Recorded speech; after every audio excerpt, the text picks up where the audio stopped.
there anything you've got to say before I drill you? Yes, I'd like to ask you one question. Go ahead. Do you think that girls think less of a boy if he lets himself be kissed?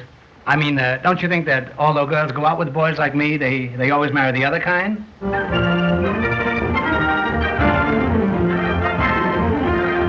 It's the Marx Brothers Council Podcast, episode 79, Monkey Business Rekippered. Ahoy, my friends, this is Noah Diamond in the forward hatch, and right here in the next barrel is Matthew Conium. Hello, Matthew. Hello, I'm washing my hair in clam broth, especially for this recording. I can smell it here on the other side of the Atlantic auction. Well, this is episode 79, folks, and we are continuing the intermittent series in which we revisit the films of the Marx Brothers with commentary from some of our listeners and subscribers and council members.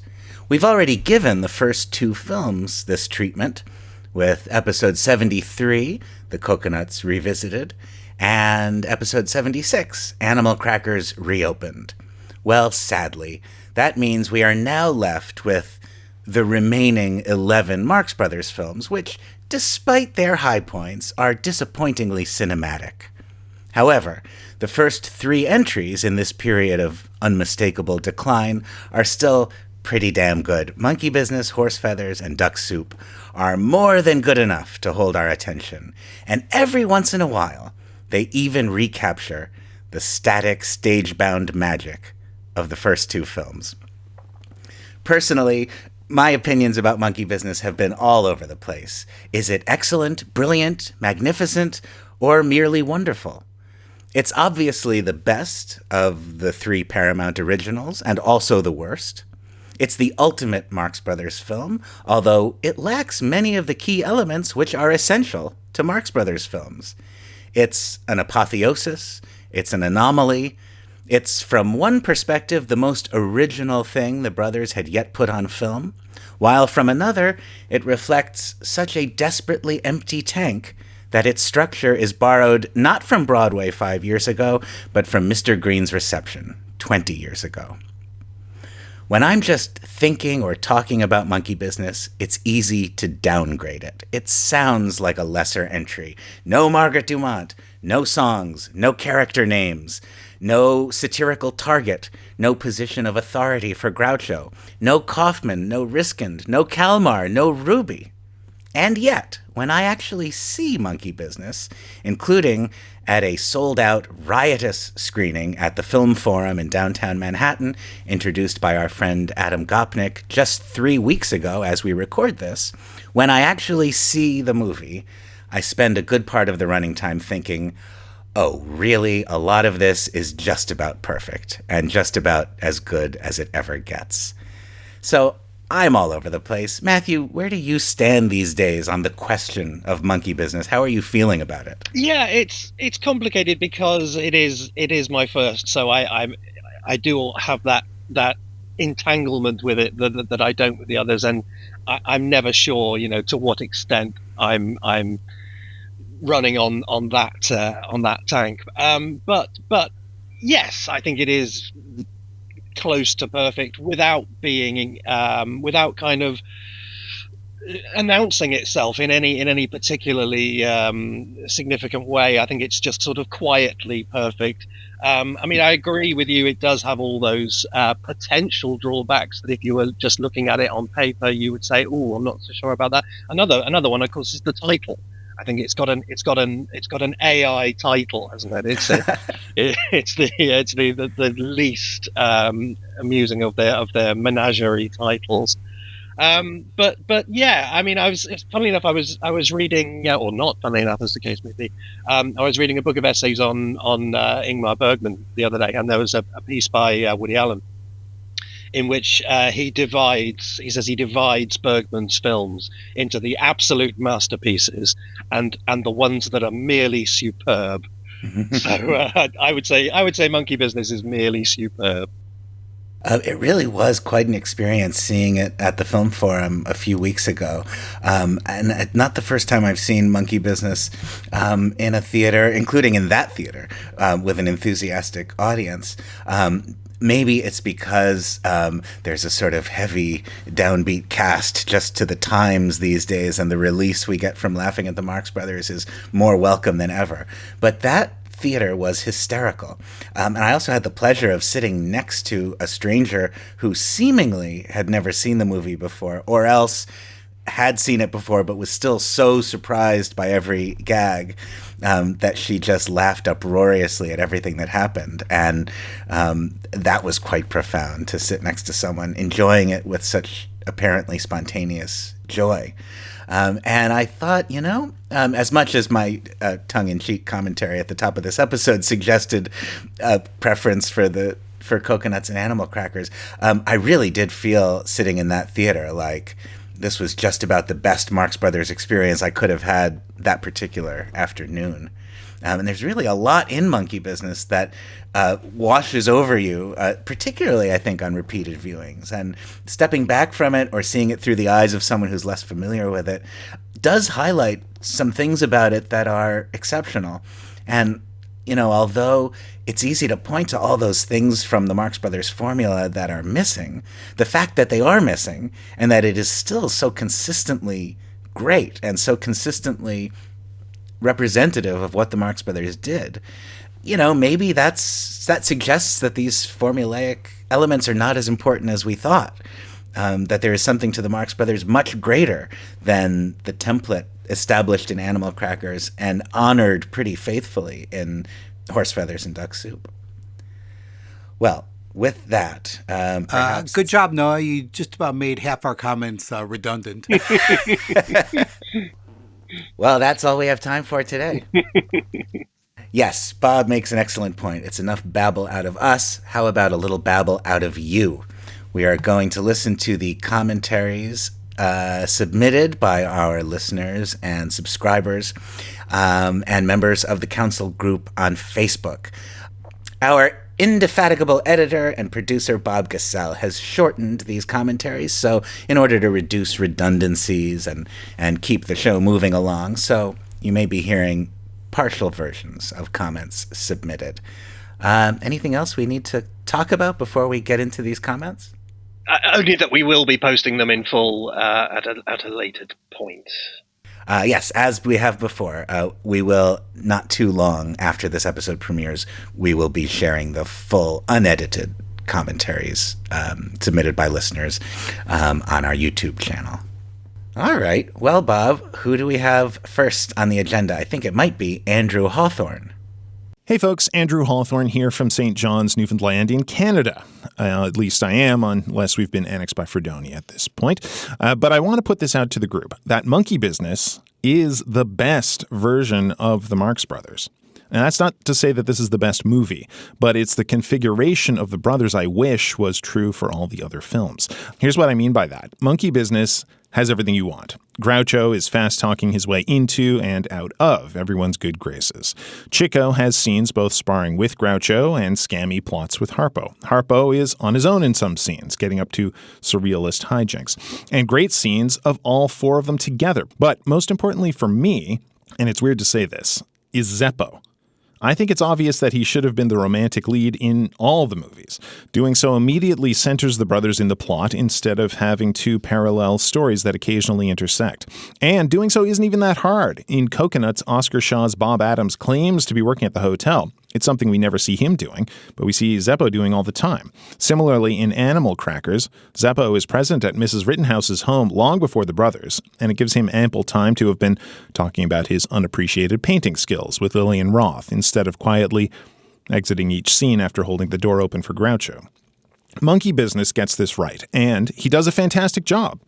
I suppose it's just that Zeppo Marx didn't have the undeniable zing and star power of a Hal Thompson or a Tony Martin to make this work for producers. Anyway, Monkey Business is not necessarily the best Marx Brothers movie, but it might be the perfect one. Interesting comments touching on some of what we just said. I mean, yeah, I understand coming away from the film feeling that way. It's hard for me to agree that it's the best configuration of the Marx Brothers when it doesn't have, Groucho on the inside as an authority figure, Harpo and Chico as the interlopers, etc. But you don't watch Monkey Business and think, oh, they're miscast in this one, aren't they? Yeah, I think it's. I wouldn't want to see Groucho not as an authority figure all the time, but I think it's nice once, and on this one occasion, I think it does work nicely, particularly if you think of it as their first set of scams having just arrived from wherever they've come from. So he hasn't yet had a chance to insinuate himself into these various places. So briefly, he's on exactly the same level as Harpo and Chico, and of course he does instantly show a fondness for getting into disguises, for putting on the captain's hat and jacket and so on. So it's almost like the kind of Marx origin story, isn't it? So it's nice. It's very, very nice. It's not what I would want to see them doing all the time. As for the bit about Zeppo, yes, it is his best opportunity, and he is probably at his most adequate. And I don't want to lay into him again, particularly not on Andrea Orlando's birthday, as this is, as we record. But I think it's going a little bit far to say he does a fantastic job. I mean, he's at his most useful here. I think is about as far as I would go, and he's entirely painless.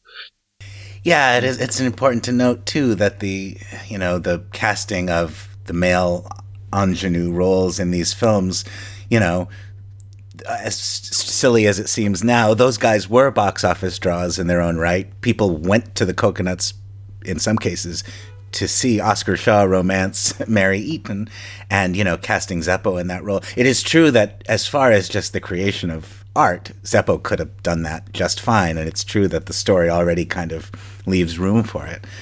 But as a commercial proposition, it actually wouldn't have made sense in 1929.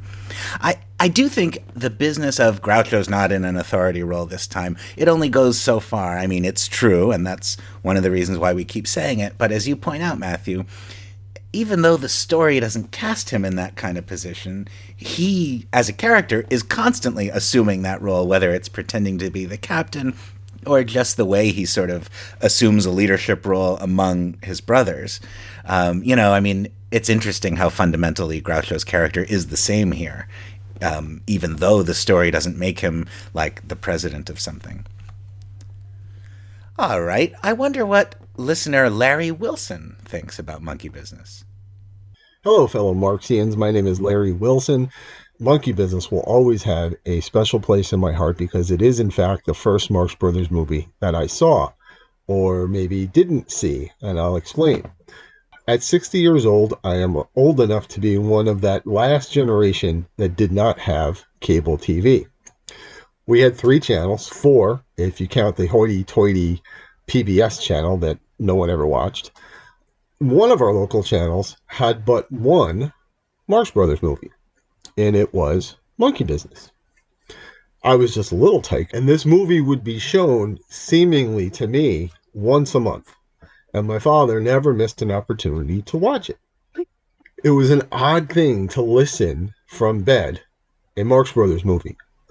Finally, after maybe the 10th viewing of this Marx Brothers movie that had me in stitches, even though I could not see it, I got the nerve, I got the guts to get up and go to the bathroom.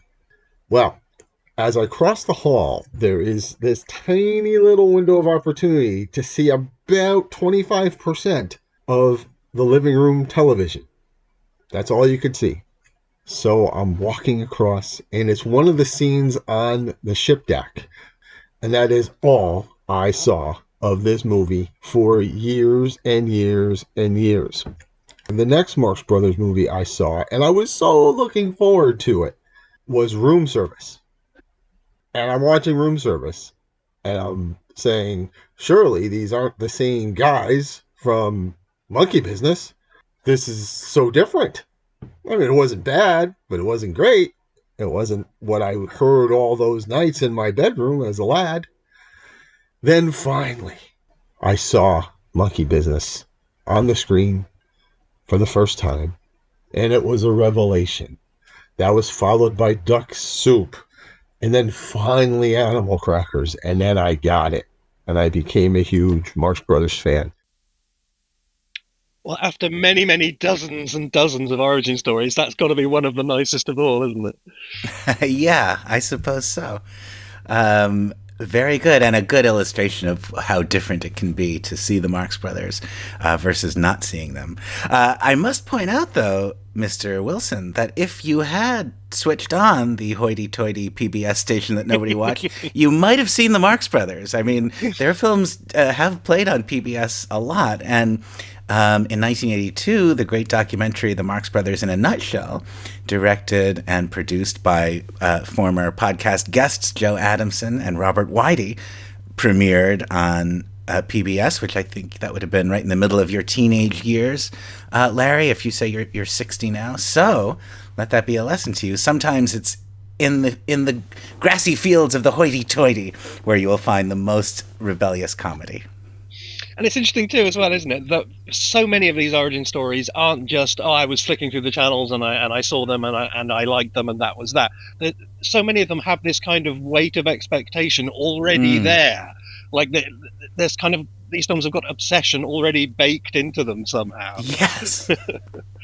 Yes, absolutely. Even a certain reluctance. I know my life won't be the same anymore after I watch these guys. Do I want to open the door?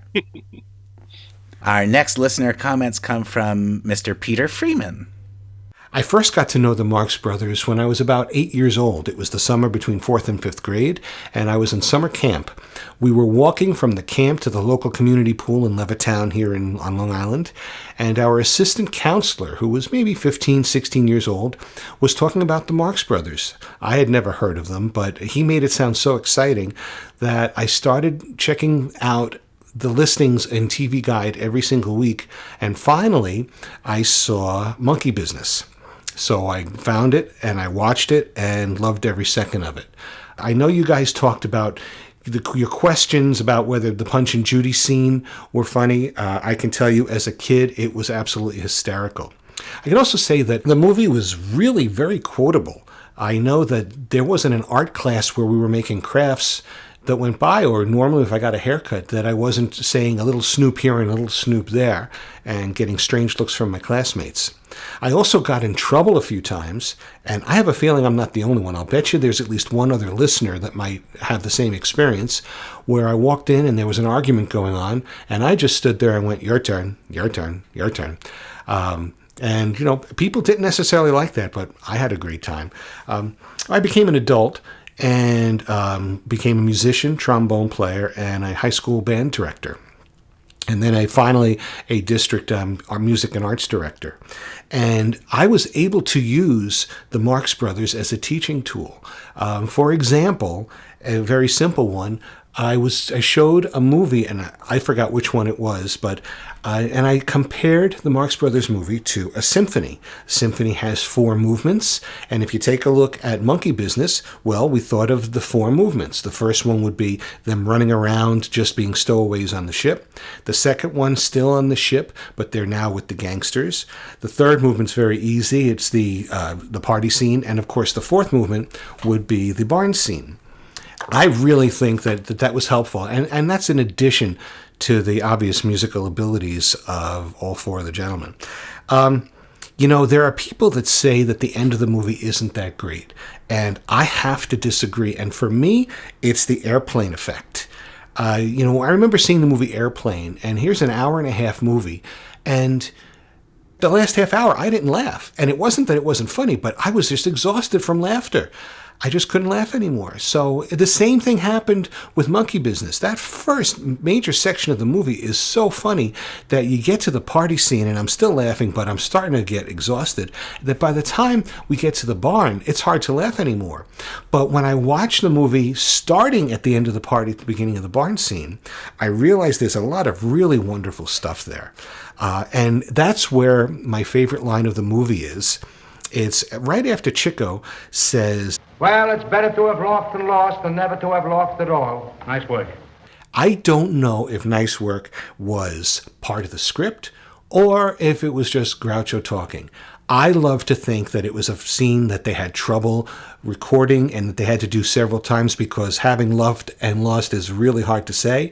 I imagine Chico finally getting it out, and Groucho, his brother, looks at him and says, nice work. Well, Peter, I want to say first, teaching art and music to children is just about the noblest and most admirable pursuit I can think of, or one of them anyway. So thanks for doing that and using the Marx Brothers as a teaching tool. Extra points for that. The main thing I want to comment on here is the Punch and Judy scene, because I feel I have created the impression that this show is an anti-Punch and Judy scene enterprise. I loved it until I met you. Yeah, way back when we did our original Monkey Business deep dive, which, by the way, was a long time ago. That was episode 7 of this podcast, September of 2018. The episode was called Too Late, That's Monkey Business Already.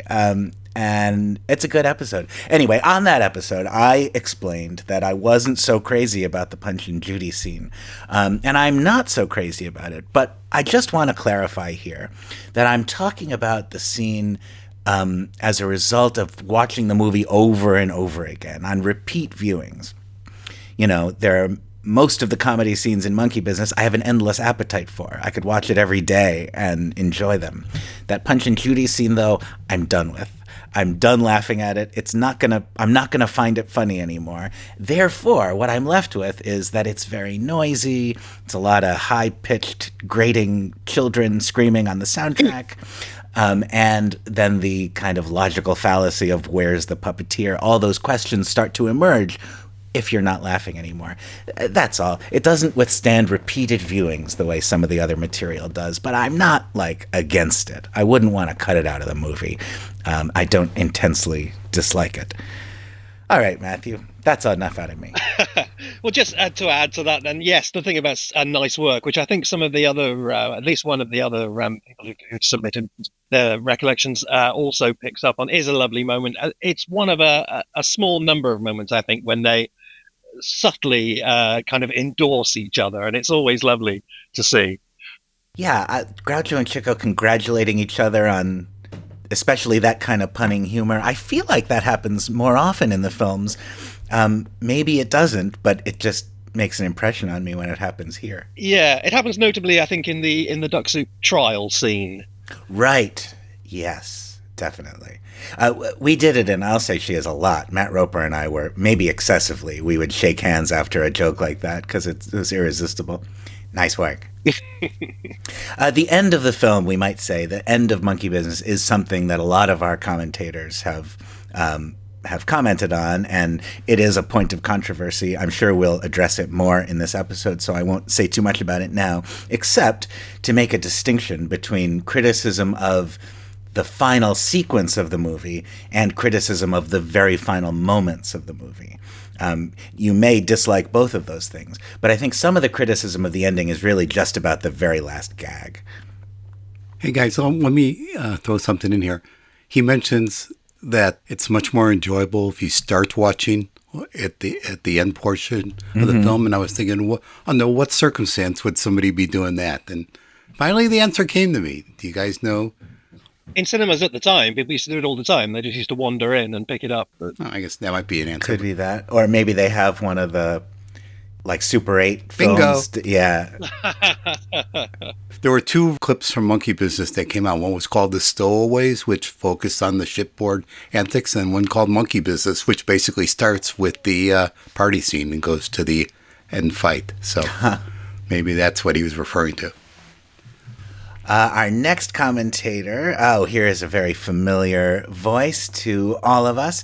This also happens to be the very dear friend who was sitting on the other side of me at this Monkey Business screening that I attended recently. There was a stranger on my left, and on my right was Kathy Beale. I love this film because all 4 of the brothers are at their edgiest. Zeppo has an actual personality. He's a bit of a cad. Chico is outright manic. I don't believe he is that over the edge in any other film. Harpo is Pan personified, chasing women, riding his bike, doing who knows what, just a force of chaos everywhere he goes. And as for Groucho, well, his scene in that stateroom with Thelma Todd is one of my absolute favorites in all of their films. She is so deadpan. She is so deadly serious in her encounter with him. And when he picks that guitar up and starts playing, and she just goes along with the dancing, and then it suddenly stops. So surreal, utterly brilliant. Groucho hiding in the closet and actually talking to Alky Briggs. And in the entire canon of Groucho's on-screen womanizing, this is the only female character I could actually see screen Groucho being with. He's doing things with Margaret Dumont that have nothing to do with wanting to actually be a partner. But with this version of Thelma Todd, I could see them getting together. Look at how they sit dejected next to each other at the party out on that veranda. There's a difference in his energy. There's a difference in his demeanor. There's a difference in how he holds his body, unlike any other on-screen pairing that he has. And could you blame him? This movie has some of the worst puns in all of the Marx canon, and I don't like puns, and I think these are hysterical. By the end, yes, it is a mess. It's a glorious anarchic mess, and we see them less constrained than we will ever see them in any other film. Prove me wrong. So you had a stranger on your right hand, and you had Kathy Veal on your left hand. Yes, I ate through a tube. Lots of good stuff in there. I love the description of Chico being over the edge in Monkey Business more than in other films. I think there's a real truth to that. And yes, of course, the Groucho and Thelma stuff is priceless, and their chemistry is special and totally delightful. Yeah, and I think I'm right in saying that the only time we ever see Groucho's character actually pair up with a woman is Madame Igalici, isn't it? Right at the end. I guess so. Well, it depends. I mean, a little bit with Esther Muir and Day at the Races, depending on how you. Yes, but yes, I suppose. But in terms of kind of marching into the sunset together. To wind up together. Yeah, which is what he should do with Thelma. She's absolutely right. Yeah. Oh well, then it's Margaret Dumont in A Day at the Races. I mean, they do kind of. Oh yes, okay. Dance off into the sunset together. But your point stands, and Kathy's point stands. It is true. I mean, with Margaret Dumont and Groucho, it always seems like we're looking at a relationship based on mutual interest. Yes. Mutual advantage. Whereas with Thelma Todd, there does seem to be some actual fireworks between them that are different. It's a shame, isn't it, that in those days people weren't as relentlessly interviewed as they are now, and there's so little. I think there is one Thelma interview, I think, where she mentions them, doesn't she? But I don't think they mention her at all until the scrapbook. Yeah, it would just be just nice to get a bit more from them about working with her, and also of course about when she died, if that how that affected them, which wasn't long after. Indeed, yeah, and it is remarkable how, I mean, obviously Margaret Dumont has a sort of unimpeachable status as the Marx Brothers' leading lady, but considering she only made 2 films with them, it is remarkable that Thelma Todd had an impact that puts her, right, a very close second to Margaret Dumont, with a far shorter association with the team. Yeah, I mean, it would be interesting to see how to what extent that survives. Had Dumont been in it as well, which is entirely possible. She could. There's no reason why the story couldn't have fitted her in as well. So Thelma, would we think of Thelma more as we think of kind of Lillian Ross or those that kind of army of female leads, or would she still stand out as something special and different? I suspect she probably would. I suspect so. I mean, she is a comedian. Margaret Dumont also deserves to be celebrated as a great artist of comedy. But Thelma Todd seems more decisively a comedian whose other film work was as a comedian, not just in support of comedians. And so, partly it's a tribute to the Marx Brothers' comfort, their willingness to share the screen or the stage with other people capable of getting big laughs. I mean, they seem to have understood that that was an advantage to them and not a threat. I also like Kathy's point about Monkey Business having some of the worst puns. I mean, it is true that we never again reached the verbal heights of Animal Crackers. Nevertheless, when you think specifically about puns in the Marx Brothers' work, a lot of the things that come to mind are lines from Monkey Business. The innuendo line is one that always rises to the surface for me. And it's quite risky that they had no idea how these lines would go over with an audience, unlike the things they had done previously. Right. Yes, indeed. Yeah, I wonder, and the pacing too. I mean, without any laugh timings baked into the material, there is a sort of relentlessness to the pace here that's obviously helpful. I think, as I've said elsewhere, this film does seem particularly rich in deviations from earlier scripts. There is an early script that I'll be mentioning again later on, which is quite extraordinary to read it, because all of the supporting characters' dialogue is virtually verbatim what you see on the screen, and the Marx dialogue, you get about one line in 20 that's the same. so I get the feeling that they were trying it out, but trying it out with the crew and the technicians and so on, and changing it as they went. And we also know they had a small army of gag writers, providing them with material to try.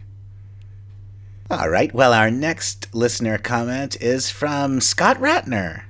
I find Monkey Business a wonderful, hilarious movie.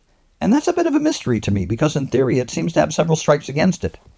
As I've mentioned regarding Animal Crackers, I'm convinced that the ideal context for Marx Brothers comedy is satire, and this film lacks the satirical framework of the films that came both before and after it, particularly in the absence of high social status and delusional worship of Groucho. I stand by my conviction and still slightly prefer the surrounding films to this one, but admittedly by a much smaller margin than I would expect. Besides lacking satire, it's not successful parody either, entailing too little from either gangster films or shipboard romances to provide a clear, consistent, parodic model. In this respect, I think it shares the same relationship to films like Horse Feathers and Duck Soup, both of which parody specific genres, that Top Secret holds to Airplane. That is, it contains a similar style and the same types of jokes, but is somewhat muddied by its lack of a clear parody target. Now, some might say a lack of structure is ideal for the zany Marxists, but I can't quite agree.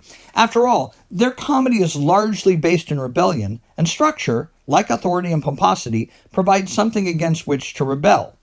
Monkey Business is weak in this regard. Sure, the ship's captain is a symbol of authority, and Madame Swemski one of pomposity, but the boys quickly abandon them to move on to other targets, all of them bewildered and none of them particularly formidable.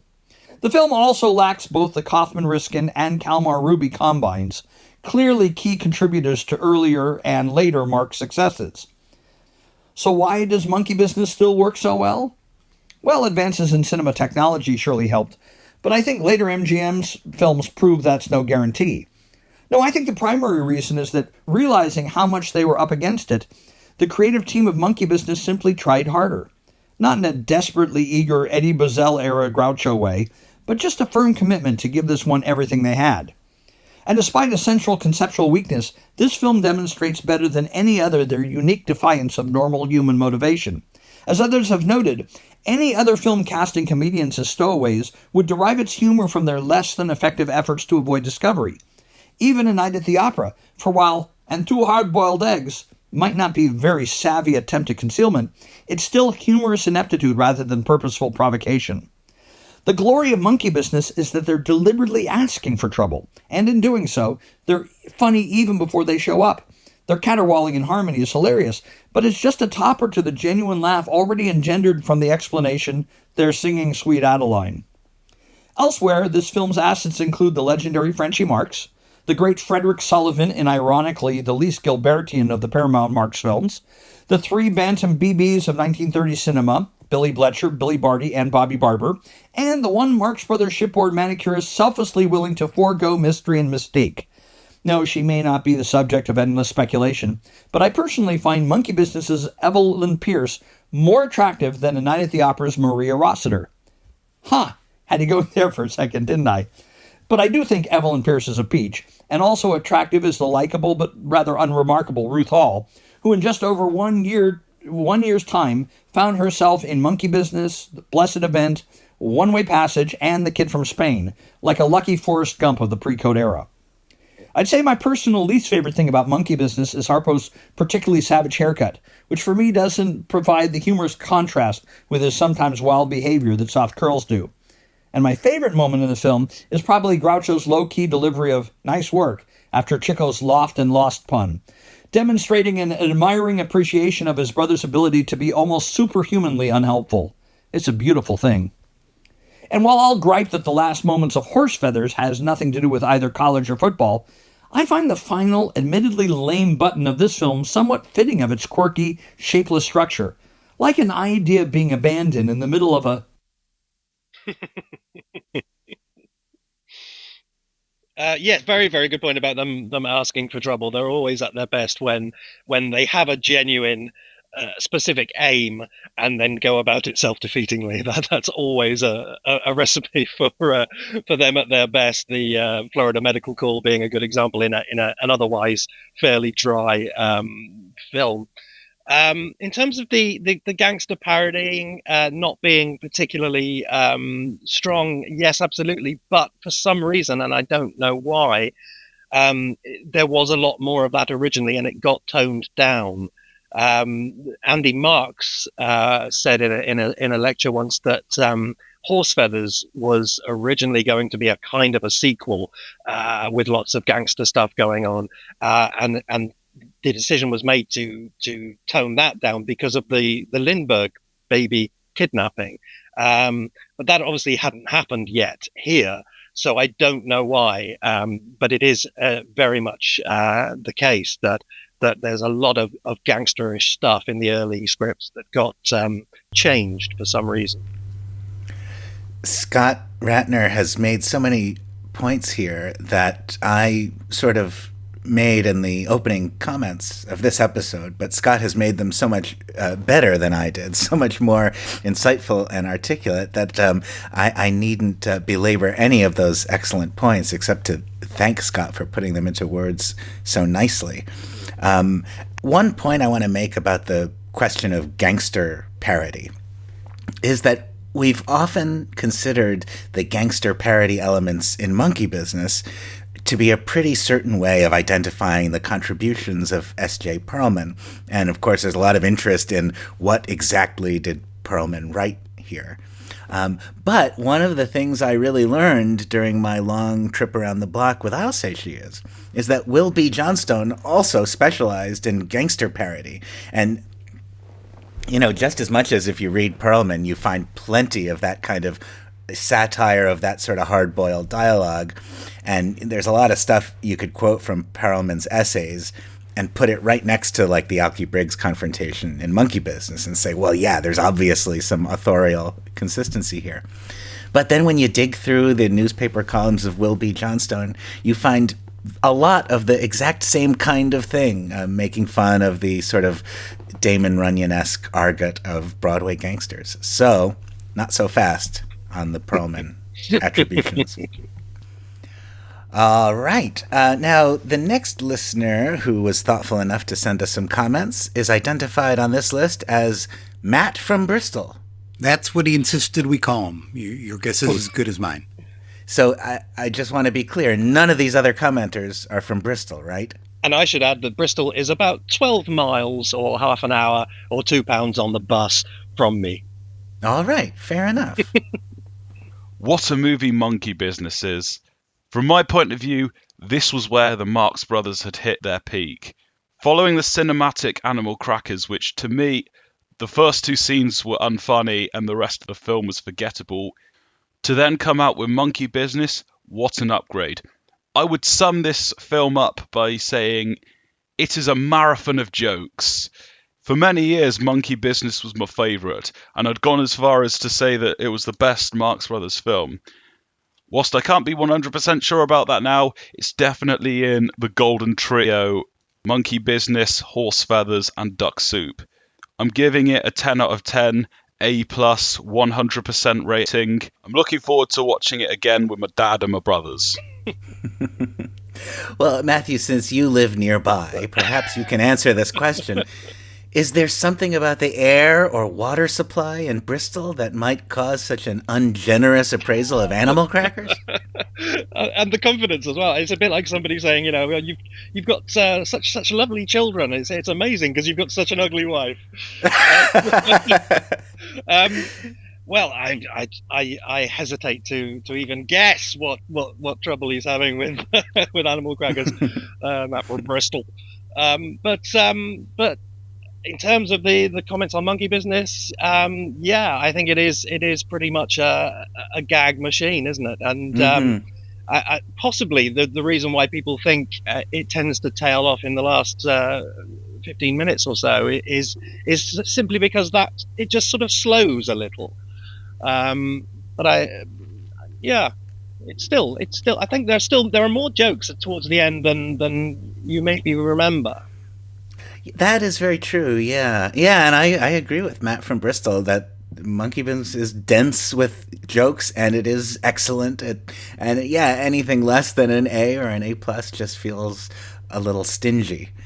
I think as far as it running out of steam in the final, stretch of the film, that's true of animal crackers. I think it's even a little true of duck soup, even though that's much tauter and tenser. By the time we get to that war scene, most of the funniest stuff in the movie has already passed. I think this kind of comedy, that's just true. It doesn't really sustain, the way we expect it to or the way we want it to.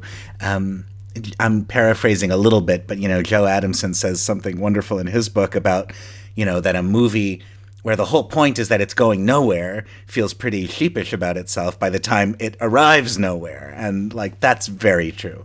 I think, although the final scene of Monkey Business, and especially the final gag, do kind of fall off the table in this limp, lame way, it could have been a little better, but how much better? You want to just get out as quickly as possible after you've been through, about 75, 80 minutes of this kind of comedy. It has to end. You got to go back to the regular world and let the tank of discontent fill up again so that you can enjoy the Marx Brothers next time. I was thinking it wouldn't have been hard to have this entire film take place on the ship and just end with the great shot of them being carried off on the stretcher and running off with Frenchie and all that. The whole party and fight stuff could have been pretty easily been integrated into the shipboard sequence.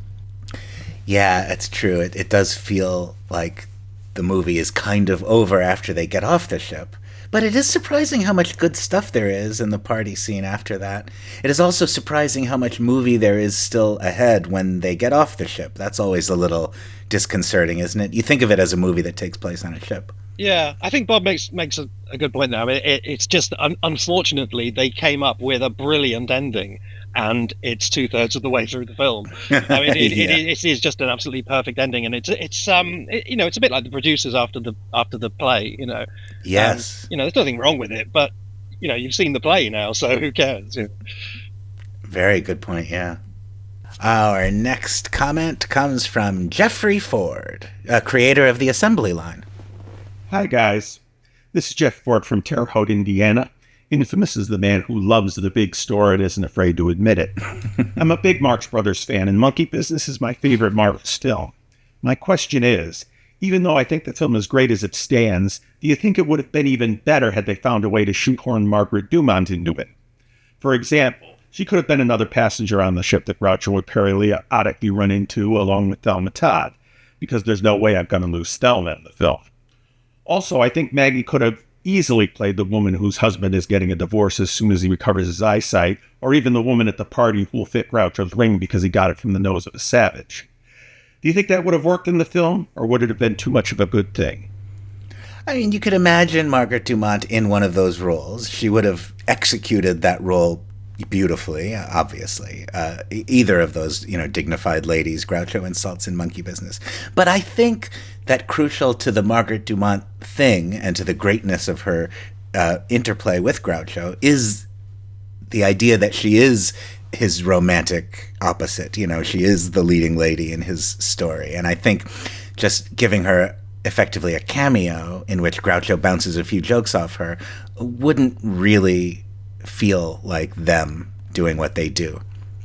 Yes, I mean, it would necessitate the writing of a Groucho Margaret Dumont extra scene, and that would doubtless from those writers have been extremely funny. So from that point of view, yes, it could only have helped. But in terms of looking at the thing as a whole, I do like the anomalous nature of these two Thelma films. I mean, I suppose that the closest point of comparison would be something like At the Circus, where she essentially only turns up at the end. So if she was, Joe Helton's wife or something, and she wasn't on the boat, but she was at the house, that would be something like the structure of At the Circus. And if it's more jokes, then all for the good. But I do like the experiment of her not being around just on these two occasions. I mean, in an alternate reality, we've often imagined like, oh, well, what if Thelma Todd had been able to play the Esther Muir part in Day at the Races? Like, that kind of makes sense. There's a Marx Brothers scenario that could accommodate both leading ladies. And maybe in At the Circus, you could just as easily say, well, Thelma Todd could have done the Eve Arden part, and Groucho does operate opposite two different, female foils in that film. So it's possible. Now we have some thoughts on Monkey Business from Jesse Levy. This is a very funny movie. I mean, you got Perelman, Johnstone, Sheikman, Al Sheen, and Nat Perrin. That's a lot of comedy firepower right there. It makes the film very, very funny. Okay, in the Sweet Adeline scene, I think the last voice we hear is Harpo. I'm convinced, because we know their other voices so well. This one really does sound different, so I'm pretty sure it's Harpo. After they hoist up the barrels, we see Groucho's straw hat, and when they're being chased, he tries to put it on another guy's head. Then in the passport scene, he not only has it back, but he's found two others for Chico and Zeppo somehow. Okay, the frog. The frog really looks real to me. And if you search online, there are ways to make a frog jump, but I've given up drinking, so I wouldn't know the recipe. In the scene where Chico and Harpo bring the chessboard into Helton's stateroom, Chico at one point says, referring to Harpo, he's a dem and a duff. And I had the subtitles on, and unfortunately they wrote deaf and dumb. Boo, boo on the caption writers. You took a joke away from people who can't hear. That's awful. That's really awful. And the reporter seems to say Madam Frenchie, but it says Madam Swemski in the subtitles, which I think Matthew referred to. That was her name in the original script. 2 words. Thelma Todd. Oh, Thelma Todd. She's lovely in this film. I love the scene in their stateroom where she says to Alki, where do you think you're going? And he says, never mind, I'm running this racket. I never understood this line. He thinks it's a racket to take his wife on a steamship? That's crazy. Also, in that closet scene, Groucho says Thomas Edison and Thomas Lindbergh, setting up the Tomaszewski joke, but I realized, Thomas Lindbergh? No, I don't think so. It's not Thomas Lindbergh. Stop the presses. I found Cyril Ring. Cyril Ring, the Where's Waldo of his day. Okay, in the scene when the Marx Brothers are carried off the ship on the stretcher, and then they pop out and you see Frenchie waving his handkerchief and everything. Pause right there, because 4 people to the right of Frenchie, that should be screen left. The last guy on the left side of the frame is Cyril Ring. He's wearing a straw hat. And also, I like that Joe Helton, he enjoys the brothers throughout the whole film. He's laughing and really enjoying their antics. Okay. There's a lot to enjoy in there. I particularly enjoy the insight that if you search the internet, there are ways to make a frog jump. I always thought the problem with frogs is stopping them jumping. But yeah, I think Mark Twain worked on this problem for a while too. I do think that's a real frog in the movie, for what it's worth. But yes, clearly the frog has been incentivized somehow. Jumping has been incentivized. And another thing I want to say is I feel personally sort of just done with the question of whether Harpo is singing Sweet Adeline. I have listened to adamant and well-informed arguments that he clearly is or that he clearly isn't. I have found every one of these arguments convincing, and I now feel that until Peter Jackson separates the audio for us, we will never really arrive at the bottom of this, despite the certainty with which people are always expressing their take. I do think that Sweet Adeline opening and Kippered herring barrels is one of the indelible moments in the entire Marx film canon. We've obviously gotten a lot of mileage out of that that image of the herring barrels here on the podcast. Right. Okay. Just going through my notes here. Joe Helton enjoys them. Yes, that is very, very nice. Yeah. In the script I've seen that's dated April the 11th, 1931, he's much more like Alky Briggs. He's called Joe Farina rather than Joe Helton, and he's much more the unpleasant gangster type of character. So that's another one of those interesting changes. Caption writers, yeah, they're notoriously bad. They should all be shot. Madame Swensky to Madame Frenchy, yeah, that's true, and isn't that sweet? Isn't that a lovely, lovely touch? Cyril Ring, I'm not 100% convinced, but it is far and away the best identification of him in this film I've seen. It certainly could well be, and it's understandable that we weren't looking at that moment because, of course, all eyes are on Frenchy. So I will cautiously endorse that. I'm not 100% sure, but yeah, I reckon you could well have got that right. Thomas Lindbergh is interesting. I always assumed it was one of those occasions when Groucho just makes a line meaningless for the sake of it. And there certainly are versions of it on the internet which say Thomas Jefferson. I've never seen that in an actual script, though. In the early script that I was referring to, it's already Thomas Lindbergh there. So a question mark on that. And briefly on Harpo singing in the barrel, yeah, I think there's definitely a fourth voice there. So who, I don't know whose it would be other than him, but was that recorded live? And was that recorded live from inside barrels?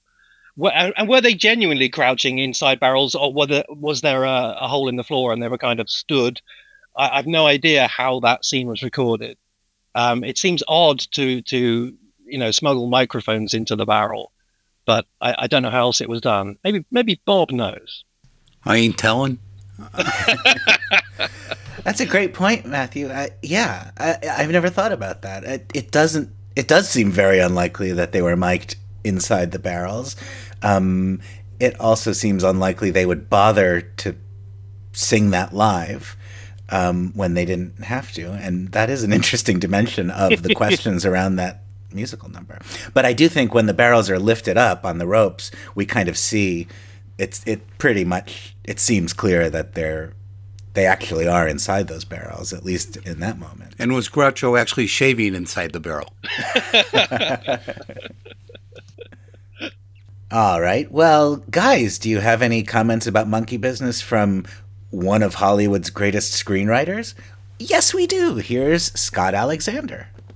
Why do I love this movie so much? I think I love it because it's the Marxiest Marx Brothers movie. It makes no sense. It has no story, no plot, no theme, no purpose. It's just a bunch of shameless vaudeville sketches strung together. And it doesn't care. It just wants to be funny. I mean, to start off with the best, it's got Chevalier, which is nothing but comedy gold. It's, for my money, the single greatest Marx Brothers scene. It's got the puppet show. It's got Marxes running in circles and playing saxophones. It's got Groucho and Chico torturing the captain of the boat for no reason. It's got the opening stowaway scene in the barrels, which is so delightful. I mean, this is such great stuff. It then finishes in the party, the third act in the rich party, which it's fine. It's not up to the level of the boat, but it's fine.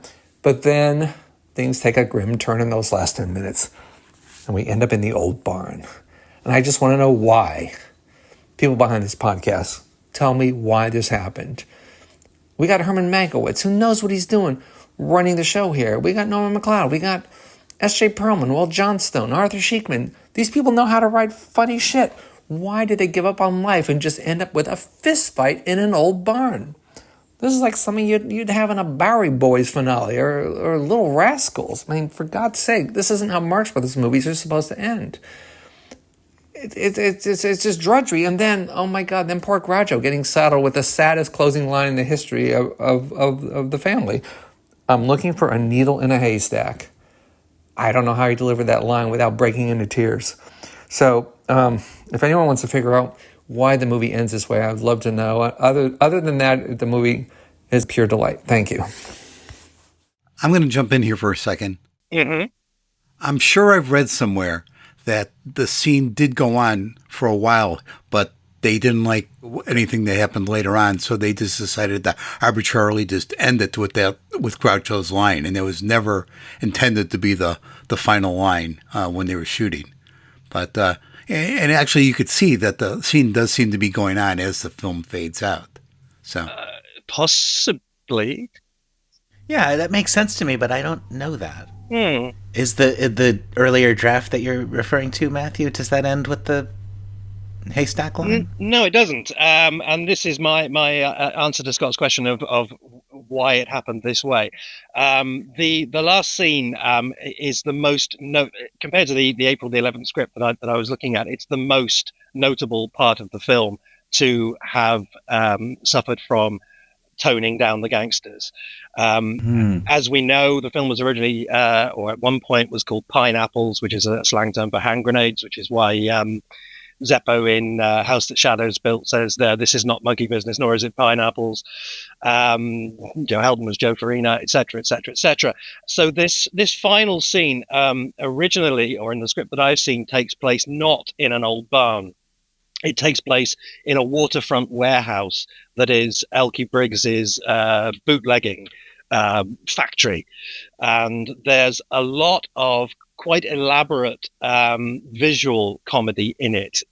Chico operating a crane, picking up the bad guys and dumping them in the river. Harpo pops out of a full vat of beer, and so on. And so when this was, for whatever reason, changed and it was moved to this more neutral environment of an old barn, obviously all of that visual humor had to go. So they have stuck in some new ideas, and they've stuck in a few gags. The only real bit of verbal humor in the original version is Groucho's ringside commentary to Zeppo and Elkie Briggs's fight. But that is very different in content. So they've obviously tried to compensate for what's gone, but they've done it in a rather hurried or sort of half-hearted way. So that's why it feels hurried and half-hearted. There's no excuse, however, for not including the original tag scene, which in the original script after the fight is won. We dissolve to Zeppo and Mary in what the script describes as natty going away clothes on Joe Heldon's private yacht. And Zeppo draws Mary close to him for a clinch, and he says, "At last we are alone," whereupon Groucho, Chico and Harpo pop out of 3 barrels situated behind them, start singing "If a Nightingale Could Sing Like You," and the film fades. Well, that would have been nice. And although I'm sure I've probably encountered this before, it has left my brain, and so I'm hearing this as though for the first time. That would have been a great ending for Monkey Business, and I particularly would have loved the herring barrels to be reincorporated in the final scene. And perhaps they could have had somebody playing Zeppo, not facing the camera. Do you think it's too much of a stretch? Actually, let me frame it this way. I do think it's too much of a stretch to say what I'm about to say, but I mean, could you imagine some justification like that the needle in a haystack line is a meta commentary about the density of the humor in Monkey Business, and like trying to find a good ending for the film is like looking through this haystack of good lines and finding something that might work at the end? Never mind. I think I need Bob to edit my life. Well, moving right along, here is commentary from our friend Emily Malick. Up next, in my Marx Brothers movie as a food review, is Monkey Business. I would describe that film as cake that's disguised as a kipper herring barrel. As you all mentioned in previous episodes, Monkey Business doesn't have great scenes, but it has great moments. And I wholeheartedly agree with that. There are so many fantastic lines and physical bits that make me come back to watch it more and show it to other people. In fact, I would argue that each brother has their best moment in this movie. Zeppo with his "Mary, I'll never leave you," Chico the "you got it, and you can keep it," Harpo stamping the guy's head in the passport scene, and Groucho with "I'm spying on you." However, once they get off the boat, those moments are fewer and farther in between. One of the main conversations surrounding the Marx Brothers is how to introduce them to younger audiences. I think Monkey Business can help. Since many people use social media, we can use clips from that film and post them on various platforms for enough outreach that they can go viral, just like videos of various items being sliced into, thus revealing that it's cake. Also, I'm happy that this is the first of 2 movies Thelma Todd was in with the brothers. She is wonderful, and her scenes are Groucho are a whole lot of fun, especially when they tango. Finally, the introduction of them in the barrels is iconic, and it ties with Animal Crackers as the very best opening scenes in their movies. Overall, Monkey Business is a great film to watch while eating dessert.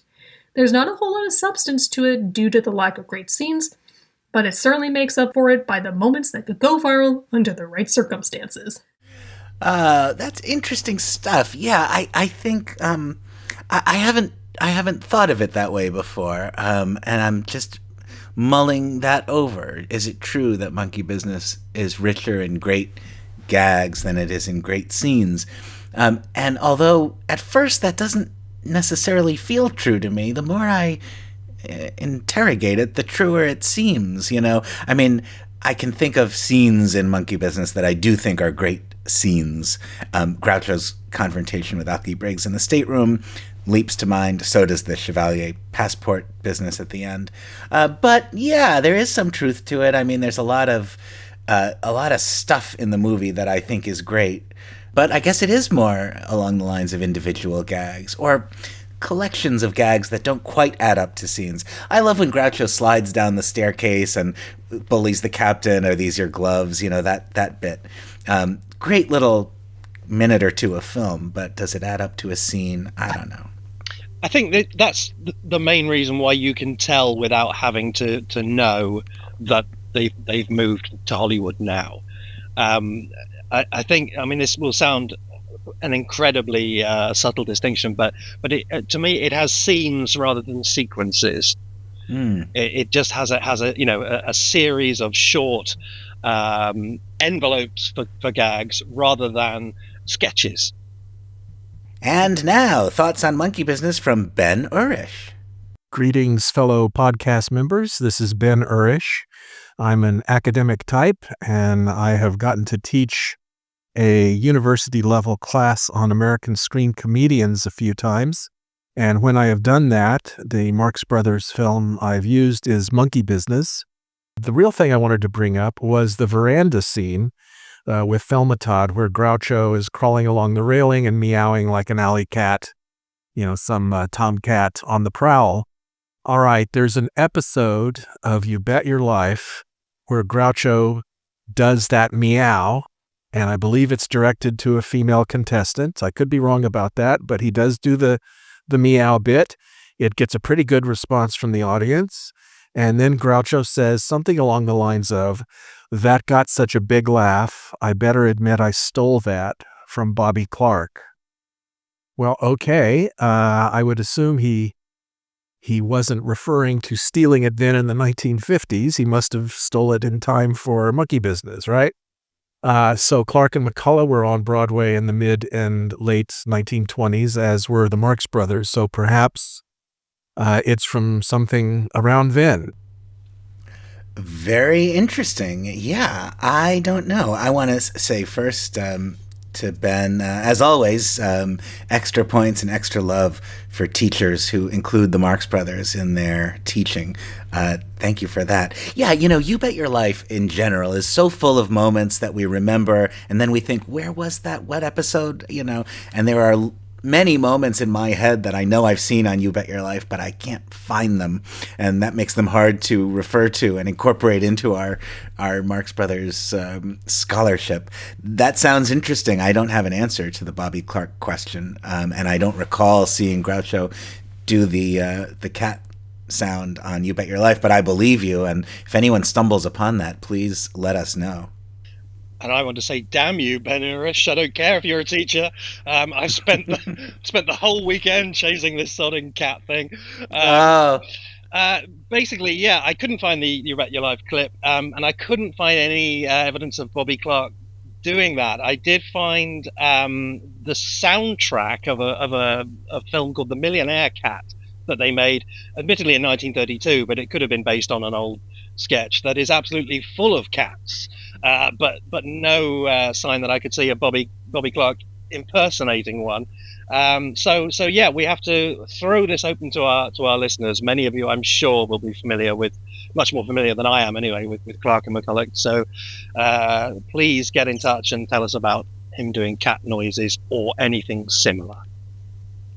We also could say there's an interesting little subcategory of Groucho borrowing jokes from other comedians and then crediting them for it. That happened with some regularity throughout his career, and very generous of him in a business where stealing jokes, is just an epidemic. Whenever Groucho did it, he would tend to credit the comedian he was stealing from. I guess he figured he had established a reputation for comedic brilliance to the point where he had nothing to defend, and he could afford to give credit where it was due to other comedians. It reminds me a little bit of, in the introduction, I think, to The Secret Word is Groucho, the book he collaborated on with Hector Arce toward the end about the history of You Bet Your Life, or maybe it's in the Groucho file, when Groucho says, I even had, when assembling this book, to ask permission to quote from my own material, which is an outrage because Milton Berle never had to ask permission to quote from my own material. Here is commentary from Fred Velez. Of all the Marx Brothers movies, Monkey Business, I feel, is the closest to a Beatles movie, because when Hard Day's Night first came out in 1964, the Beatles were being compared to the Marx Brothers, and I think the critics had in mind Monkey Business. You have some similarities where the Marx Brothers are being chased around the ship like the Beatles are being chased around by their fans, and they each have a solo moment in the movies. Overall, I think it's consistently one of their funniest films, and I'll go to the grave with that opinion. But I ain't going yet. Love all. Swordfish. Next. Well, we should point out that both Chico and Paul have grandfathers involved. Oh, good point. Right. He's very clean, and he's coming by hair mail. Yeah, I think this is a great point, actually, and it hasn't occurred to me before. But yeah, the Beatles, Marx Brothers comparison, I know we, except for Matthew, we love to go there, but it only goes so far. There is something to it, but not that much. However, it is indeed so that Monkey Business is a clear antecedent to A Hard Day's Night. Yes, the exhilarating running around the ship is reminiscent of a lot of what happens in Hard Day's Night, particularly the Can't Buy Me Love sequence, running around. Although you could say that reminds you of Horse Feathers too, running around a grassy field. Anyway, it's true. And I don't care. It's true, and Matthew doesn't care. If the two films were identical, I wouldn't care. There was that episode which not that long ago, Matthew missed an episode, Bob and I covered, and we realized after the fact, we should have done our big Beatles episode. We'll have to wait till the next time Matthew has a cold and we have to record. All right. Thank you very much for that, Fred. Now, Mr. Patrick Johns. The first question concerns Sweet Adeline right at the start. One thing I would like to know is how much this was rehearsed. It sounds slightly ad hoc, as if they're sort of making it up as they go along, by which I mean some of the ends of the phrases, they're just not together, it's not a great balance and so on. But clearly they would have rehearsed it because they know who's starting which line, who's taking the lead. Groucho's line sounds like he knows what he's doing. But as I say, the ends of phrases are rather ragged in the way that that little saxophone moment when they're on the run, for all its quirks, is very, very tight and together. Another question concerns just after the Punch and Judy scene, the little kind of car thing that Harpo exits on when he kind of travels along the corridor, then indicates and swings round. What on earth is that? Why was there a little kind of rail and a car? And was that a thing that was on ships at the time that he kind of adopted? Or was it just completely out of the blue? It seems that a lot of the things that the Marx Brothers kind of adopt for their own usage and benefit and comedy within the films are things that actually exist. So I'd be interested to know what on earth that was and why there was a kind of railway going from the Punch and Judy tent. Yeah, that car thing is interesting. I guess by that time in that scene, we're just accepting, it's almost like we're now in a world of Harpo's design, where the puppets are in the puppet show completely life forms unto themselves, I guess maybe it's a model train set of some kind that's there for the entertainment of the children. That's what I always assumed. I mean, it's never seemed mysterious to me, but I now realise that it should. I had always assumed because of its proximity to where all the kids are that it was some kind of little ride for the children. But then why would it be going down the middle of the corridor that people use? It's just a recipe for disaster, isn't it? Yes. Yeah. It surely is. Our next listener commenter is Matt Belfiore. After rewatching Monkey Business for the bazillionth time, I may have come to the conclusion that this is my favorite of all Marx Brothers movies. My reasons are as follows. Number 1, opening credits. I know opening credits are nothing to really go on about, but let's face it, these opening credits are a step up from their previous 2 films graphics-wise. The multiple barrels rolling out are a gag unto themselves, and they perfectly set the tone for the rest of the film. It also introduces the barrel motif, and so there's a connectivity that feels nice from a production standpoint. 2, economy of setup. In the first scene, we get 2 jokes that are not delivered by the Marx Brothers, but nevertheless work quite nicely to set the stage for what is to come. While I will contend that the "so I'm an old goat am I" line is probably not the most amazing joke ever written, I will throw down for their singing Sweet Adeline. It's a pretty good crack and is delivered with good timing by both men. Moving on to the storage set, we come to what may be the best set in any Marx Brothers movie. It's beautiful in its construction and layout, looking like a missing background cell from a Popeye cartoon. Before we ever see the Marx Brothers, it telegraphs to us exactly where to look, thus building great anticipation for when those lids finally pop off. Like a jack-in-the-box, we know what will be coming out, but the audience still has its collective coil tightened until the final pop. 4. This is the only time the brothers act as an almost cohesive unit. From the beginning, Groucho and Zeppo are on the same social levels as Chico and Harpo. While I know for many folks this is the exact reason they don't like Monkey Business as well as some of the others, I find something very comfortable about it. While I won't go as far to say I think it's superior to Groucho being in a position of authority, I will say that I find it on a par and that it offers as much potential, mainly because he's allowed to wallow around on the same level as Chico and Harpo. 5. It's the only time Zeppo was finally given something to do. While it's fun to say that he was so bad that all of his scenes were better left out or cut, I find him no worse than any of the other quote-unquote juvenile leads in the rest of their movies. I think that the few moments he has on his own, the handkerchief scene and the I'll never leave you scene, make him the Mount Everest of romantic leads when compared to the steaming pile that is Two Blind Loves. I've often wondered what would have happened if they continued to develop Zeppo's character along these lines. He may have formed into an entity that was revolutionary in poking holes in the romantic standards of the day in the same way that the other brothers ripped apart other layers of societal cliches. 6. Set pieces and sight gags. I know some of you dislike the puppet show scene, but I personally love it. It is bizarre and surreal and almost feels like a mini nightmare. It makes no sense, it is impossible, and Harpo's expressions are as good as ever. As for the other gags and set pieces, Frog in My Throat, The Captain's Quarters, Too Many Snoops, Chevalier, 3 People on a Deck Chair, and so many others are rolled out so quickly and work so well to keep the proceedings moving at a brisk pace.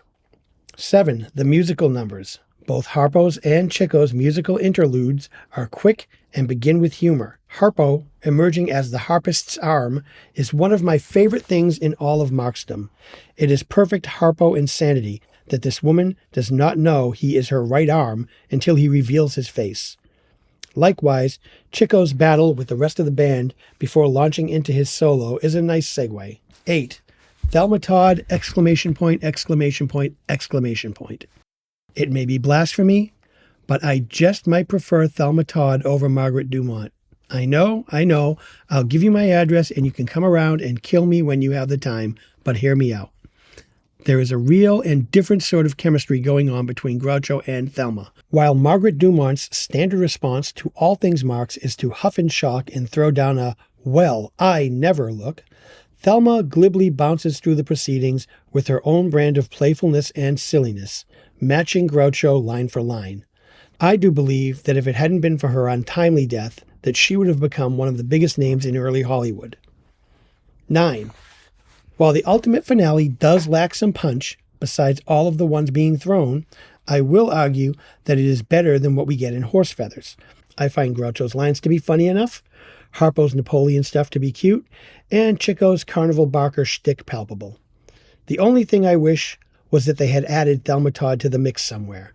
I bet it would have been a lot of fun to see Alky Briggs alternate between fighting with Zeppo and trying to keep Groucho off of his wife. Thanks for the opportunity to unload my thoughts on this platform and pretend that I know what I'm talking about. Well, pretending you know what you're talking about is what we do here. And so we thank you for your comments, Matt. Having acknowledged my criticism of the Punch and Judy scene, I do want to take a moment here and be big and admit I do have to concede, Matt. You're right. The scene, despite its weaknesses, is indeed a nightmare. A mini nightmare. Just a small nightmare. I do absolutely love the opening credits. Great observations about that. Matthew, you and the annotated Marx Brothers also theorize, quite rightly, I'm sure, that the barrels were filmed in reverse, and that's why they all land so perfectly.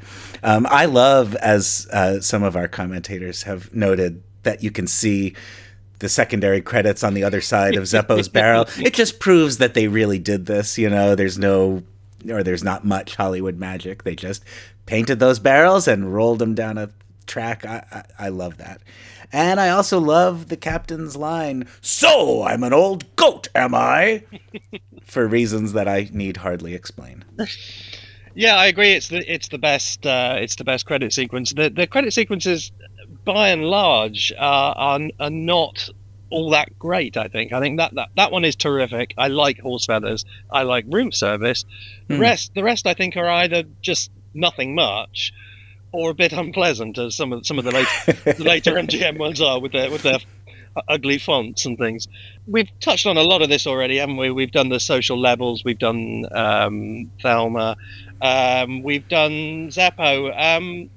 I just think that line, "Mary, I'll never leave you," if that's the best you got, then I think, you know. Yeah, it's just, I understand why we do it, but I think it's just a mistake to think of Zeppo as a romantic lead, even in the films where he kind of is the romantic lead, just as it's a mistake to think of him as a straight man, even though occasionally we do catch him doing that. But, you know, you don't really compare him with other straight men or other romantic leads.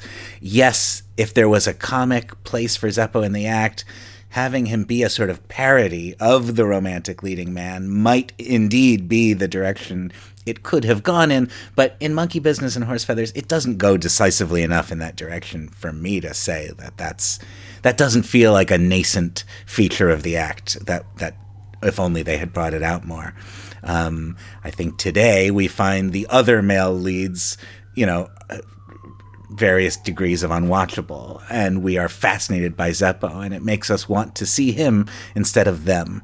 But that's all there is to this. I think it would be far, far easier to make him reasonably funny by giving him a few jokes than it would to make him a viable romantic lead. And this business about it was impossible to make him funny. I just don't buy. He's obviously not going to be a great comedian, but you give him a funny line, and I'm sure he would do it adequately. Yeah, he's a Marx brother, for God's sake. He looks and sounds like a Marx brother. Regarding the social level thing, I think it's obvious that one of the goals here was to make them all on the same level socially, like as we've talked about. Suppose he had come up with the idea for horse feathers here. I don't think Groucho would have been head of the college. I think he would have been, like Harpo and Chico, just one of the guys they recruit. And they would have had at the head of the college be like the captain here, some sort of straight man. And actually, when you think about it, if they'd come up with the idea for monkey business at any other point in their career, Groucho almost certainly would have been the captain. And Harpo and Chico would have been the stowaways, and Groucho wouldn't have cared or whatever, and Zeppo would have been the first mate. So that's just a thought I had. And the other thing I think that they realized by the time of Horse Feathers is that one of the funniest things that they can use is Groucho meeting Harpo and Chico and discovering what they're capable of, as he does in Coconuts and Animal Crackers, and then again in Horse Feathers, whereas here, we're denied that. Our next listener commentary comes from a name I feel our listeners will know and will be very happy to hear in this context. Hi, this is Joe Adamson on Monkey Business, my personal favorite of the Marx Brothers films. And these are my comments, which I'm titling Beware of Revisionist History. 3 points I'd like to make about the story of Monkey Business as it exists in my book, Groucho, Harpo, Chico, and Sometimes Zeppo. This book was published a long time ago, and many people have had many creative ideas about how the story may have happened other ways. I'm going to stick with my original story on 3 points. First of all, the contract under which this film was done was a 5-picture contract, exactly as it says in the book. I got that from Harpo Speaks. 5 pictures in 5 years. That was the deal. The existence of a contract dated 1930 calling for 3 pictures in 3 years was in fact a rewriting of the original 5-picture deal. So the original deal was for 5 pictures in 5 years, exactly as it says in Groucho, Harpo, Chico. Secondly, Perlman and Johnstone wrote the first draft of Monkey Business, and it was revised later, mostly by Perlman and Sheikman and Perrin, Johnstone and a third gag man, J. Carver Pusey, dropping out. Sheikman, Perrin, and Pusey came with the Marx Brothers west to Hollywood and were present at the reading of the script, which did not go well. Pretty much the way I describe it in the book. Revisionist history has different stories, including Perrin coming out ahead with Perlman and Johnstone. Some sources want to say that Sheikman wasn't added till months later, and Pusey was maybe hired last. None of this is correct. The story as it exists in the book is the way it happened. Thirdly, Norman MacLeod was never an animator. He drew cartoons for Christie Comedies, by which I meant the Christie comedies, 2 real comedies, live-action comedies, had subtitles with little cartoons on them, static cartoons that never moved. They were not animated cartoons. Christie did no animated cartoons. Norman MacLeod was never an animator, contrary to many sources who apparently read the word cartoonist in my book, said that he drew cartoons for Christie Comedies, and assumed from there that he was an animator. Norman MacLeod was never an animator. So that's my story, and I'm sticking with it. I'm calling it Beware of Revisionist History. Thank you. I'm pretty sure I have seen people claiming that MacLeod was an animator. I'm not sure where the other stuff comes from, actually. I don't remember reading much about the other stuff. Do you? No, I'm not sure either. But when I do encounter those revisionist historical claims, I will now be well equipped to deny them with those comments from the man himself. I'm not sure I've heard Joe say elsewhere that Monkey Business is his favorite Marx Brothers film. Is that news, or maybe a small bit of breaking news? I think so. He's likely to have said that at some other point, but it seems like news to me. And certainly in a book that consistently dazzles, Joe Adamson's chapter about Monkey Business, I think, contains some of the greatest insight into the Marx Brothers as a comedy team that is to be found anywhere. Thank you, frequent podcast guest, Mr. Adamson, for contributing that. And unfortunately, it seems we will now have to abandon the long cherished hope that J. Carver Pusey was a Groucho pseudonym. Here is our friend Scott Saturnai. I believe this movie has the best Groucho scenes of all of them, or at least more of them. In particular, the stateroom scene in this movie with Thelma Todd and Alky Briggs, and how he's totally fearless, has talk his way out of anything. And something that occurred to me as I was watching this time is that at the end, I mean, Zeppo knocks out Alky Briggs, but there's no cops there, no one's being arrested.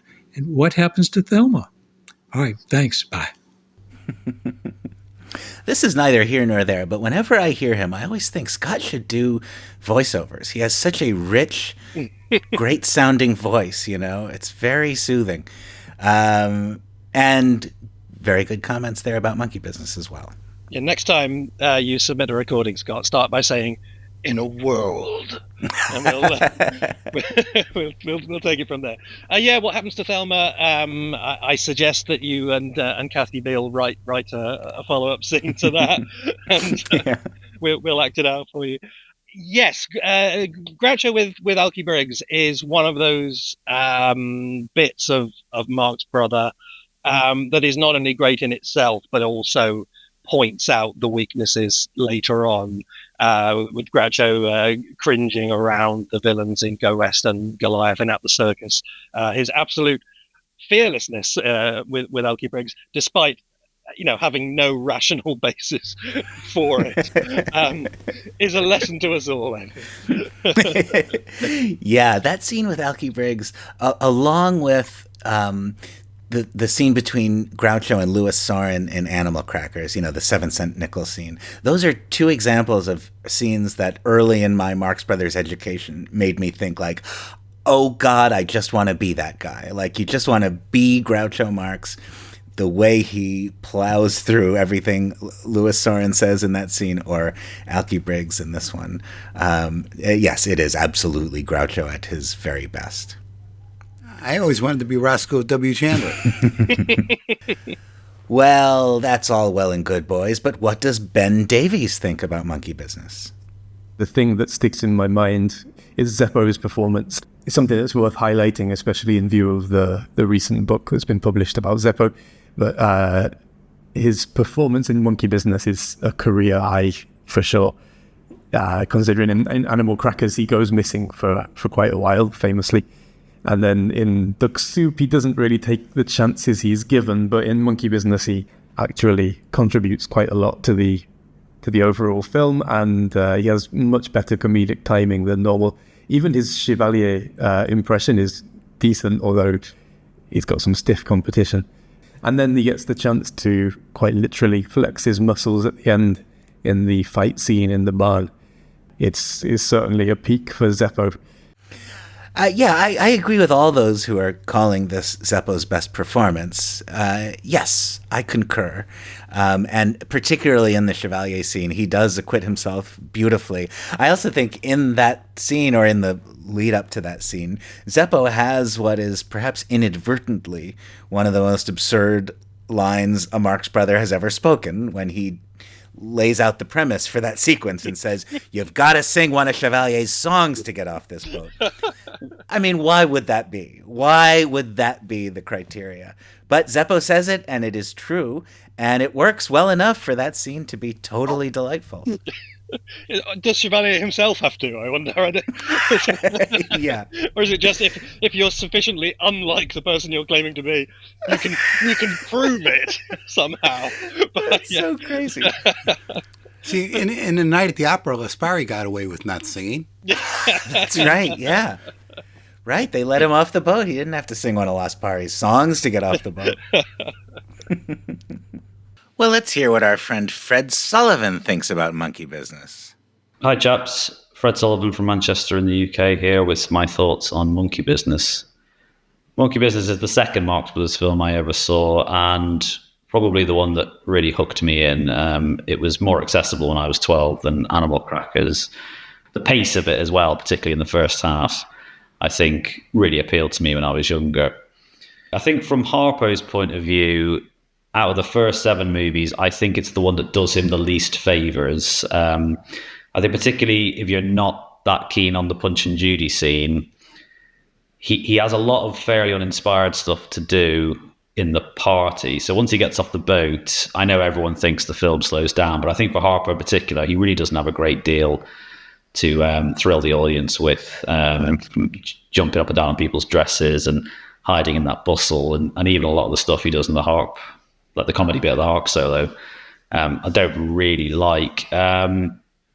Just a few questions from me, though. First of all, staying with Harpo, in between his 2 harp solos, I noticed this time that he exchanges his chair for what looks like a small table to perch on the edge of. He does this while Chico is talking about what song he should play. I guess it's just a case of maybe Harpo felt more comfortable perching on the edge of that table, but I just wondered if anyone knew if there was a reason why he throws the chair away and perches on the edge of it on that table. The second question is, when I was younger, a big part of the attraction was the passport scene, but at that point in my life, I had already seen Gigi multiple times, and therefore I knew who Maurice Chevalier was. I just wondered whether the fact that Chevalier is really now going to fade into pretty much total obscurity, is that going to affect the passport scene, and is it going to affect Monkey Business's reputation as the one that you can show to a new audience as a gateway to the Marx Brothers, because that scene is obviously so key. Final point for me is that I just wondered, does anybody know why Thelma Todd says she didn't see Groucho go into the closet when she very obviously does see him go in? I'm sure it's just serving the joke, but when he says to her, "Did you see me go into the closet?" she says no, even though we've just seen her watch him go in. Anyway, thanks as always. Take care, and speak to you all soon. I don't think it matters about Maurice Chevalier. I hadn't seen Gigi. In fact, I still haven't seen Gigi. And I'd never seen Chevalier. All I knew was what my Radio Times helpfully told me, which was that he was a fellow Paramount star. And I think that's all you need to know, really. It's obviously somebody famous. They're obviously impersonating him badly. And I think that's all you need to know. As I've said many times, I actually came into Monkey Business late. So that was pretty much the first Marx Brothers I ever saw, and it's still probably my favorite Marx Brothers sequence, and it's still I can still remember just how amused I was by it. So I think it's safe. I to be honest, now that I have seen Chevalier a lot in his films from that period, I can't see that it's really added anything that I didn't get first time. So I'm gonna fairly confidently say that it's safe, and I will leave Noah to answer the question about the table and the chair.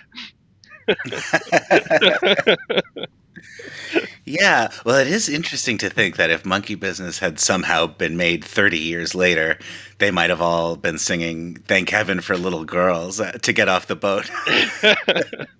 I think that would have been a heavier and less funny scene, even if that song hadn't gone from being charming to problematic in a course of about 3 decades. There's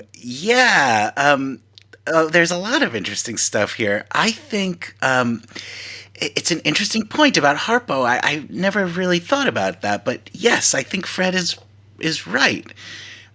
I mean, Harpo is delightful in Monkey Business, which I guess is why I've never thought like, boy, this one isn't as generous with Harpo, is it? But I think that's true. And in a way, that might seem counterintuitive, because you would think that the slightly less structured, more freewheeling nature of Monkey Business would make it maybe a more natural environment for Harpo than any of the others, although perhaps it's the old thing of needing a brick wall to bounce comedy off of. Although I would have to differ with Fred on... Fred says that he thinks Monkey Business gives Harpo less to do than any of the other of the first 7 Marx Brothers movies. I think I would say the first 5. I mean, I think the Harpo of Monkey Business is better and truer and funnier than the Harpo of Night at the Opera or A Day at the Races. But I think Fred's probably right. There's less Harpo and less great Harpo in Monkey Business than in any of the other Paramounts. And I don't know why I never noticed it before. Maybe it's because of my irrational, obsessive love of the Punch and Judy scene. I think it liberates him physically, doesn't it? He gets to run along substantial sets, and so it kind of it uses him extensively rather than intensively. He's funniest for me when you're stuck in a room with him. But here he gets to run and jump and play. So I guess it's you know what you gain with one, you lose with the other. Yeah, maybe like with all the Marx Brothers as stowaways on this ocean liner, they're kind of all Harpo. You know, I mean, Groucho too is kind of more like Harpo in this movie from a certain point of view than in any of the others, and so Harpo seems less special. He's always kind of the stowaway on the ocean liner, but in this film they all are. A lovely observation about Thelma Todd as well. Yes, she stood there looking at him. That's never struck me before. Did you see me go in the closet? No. Yeah, what is that about? I guess it's just like that Groucho is so forceful and so convincing. The way he asks the question, you couldn't possibly answer, well, actually, I did see you go in the closet. That would be a crazy way to deal with this guy. All right, now we're going to hear from Roy Maltby on the subject of Monkey Business. For no justifiable reason, I look for MPAA numbers in the credits of films. This number for Monkey Business is 2,720. Now on to more important observations. There are many hats in this film, so that's quite exciting. Bob said there's a theory that Harpo used the same top hat in his costume for all the Marx Brothers films, but the hat gets progressively shabbier. In this film, Harpo's hat flexes to suggest that there is a jumping frog under the hat. To make a hat that flexes like this, I doubt that beating up a normal hat would have a good result. My guess is that you would need to make a completely new prop hat out of flimsier material. There's something that makes me wonder whether Harpo wears 2 different hats in this film, one that flexes and one that doesn't. In the still from Monkey Business used for Council Podcast number 7 on YouTube, Harpo's hat has a flare at the top. I mean that just at the top of the top hat, the radius increases by at least 1 centimeter. This flare is visible in the film, and there's the same flare on the hat that Harpo wears in the previous film, Animal Crackers. But when I did a freeze frame of Harpo's flexing hat, fully extended, there was no flare. Whether or not those are really 2 different hats, we see Harpo very briefly in another top hat with a different look. In the opening credits, before the action starts, each brother gets a full screen credit with a still photo. In Harpo's photo, he is wearing a top hat in good condition, like in the previous 2 films. When a passenger complains that he has a frog in his throat, Harpo takes the frog and carries it on his head under his hat for the rest of the voyage. So it's lucky for Harpo that the guy wasn't a little horse. Chico takes a bite of a mustard sandwich and throws it away, saying, "Mustard's no good without roast beef." So Chico has exactly the opposite problem to the 3 protagonists in the scene in the story 3 Men in a Boat by Jerome K. Jerome, published in 1889. Coincidence? Maybe. Nevertheless, I shall now read the relevant sentences from 3 Men in a Boat. To return to our present trip, nothing exciting happened, and we tugged steadily on to a little below Monkey Island, where we drew up and lunched. We tackled the cold beef for lunch, and then we found that we had forgotten to bring any mustard. I don't think I ever in my life, before or since, felt I wanted mustard as badly as I felt I wanted it then. I would have given worlds for it. Harris said he would have given worlds for mustard too. It cast a gloom over the boat, there being no mustard. We ate our beef in silence. Existence seemed hollow and uninteresting. The chess game. I suppose it won't surprise anyone that the positions of the pieces do not make sense and do not even stay consistent from shot to shot. It's awfully optimistic of Harpo to continue playing even when he has no king. In each of the first two films, there was a line in which Chico called Harpo paisan, but not in Monkey Business. The first two films had dialogue explicitly indicating that Harpo was red-haired. This film does not have any dialogue indicating the color of Harpo's hair.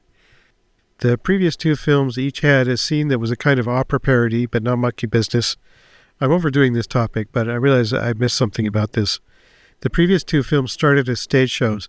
They were written as stage shows, presumably with the expectation of playing on Broadway. Broadway audiences would include people who would also go to opera performances in New York.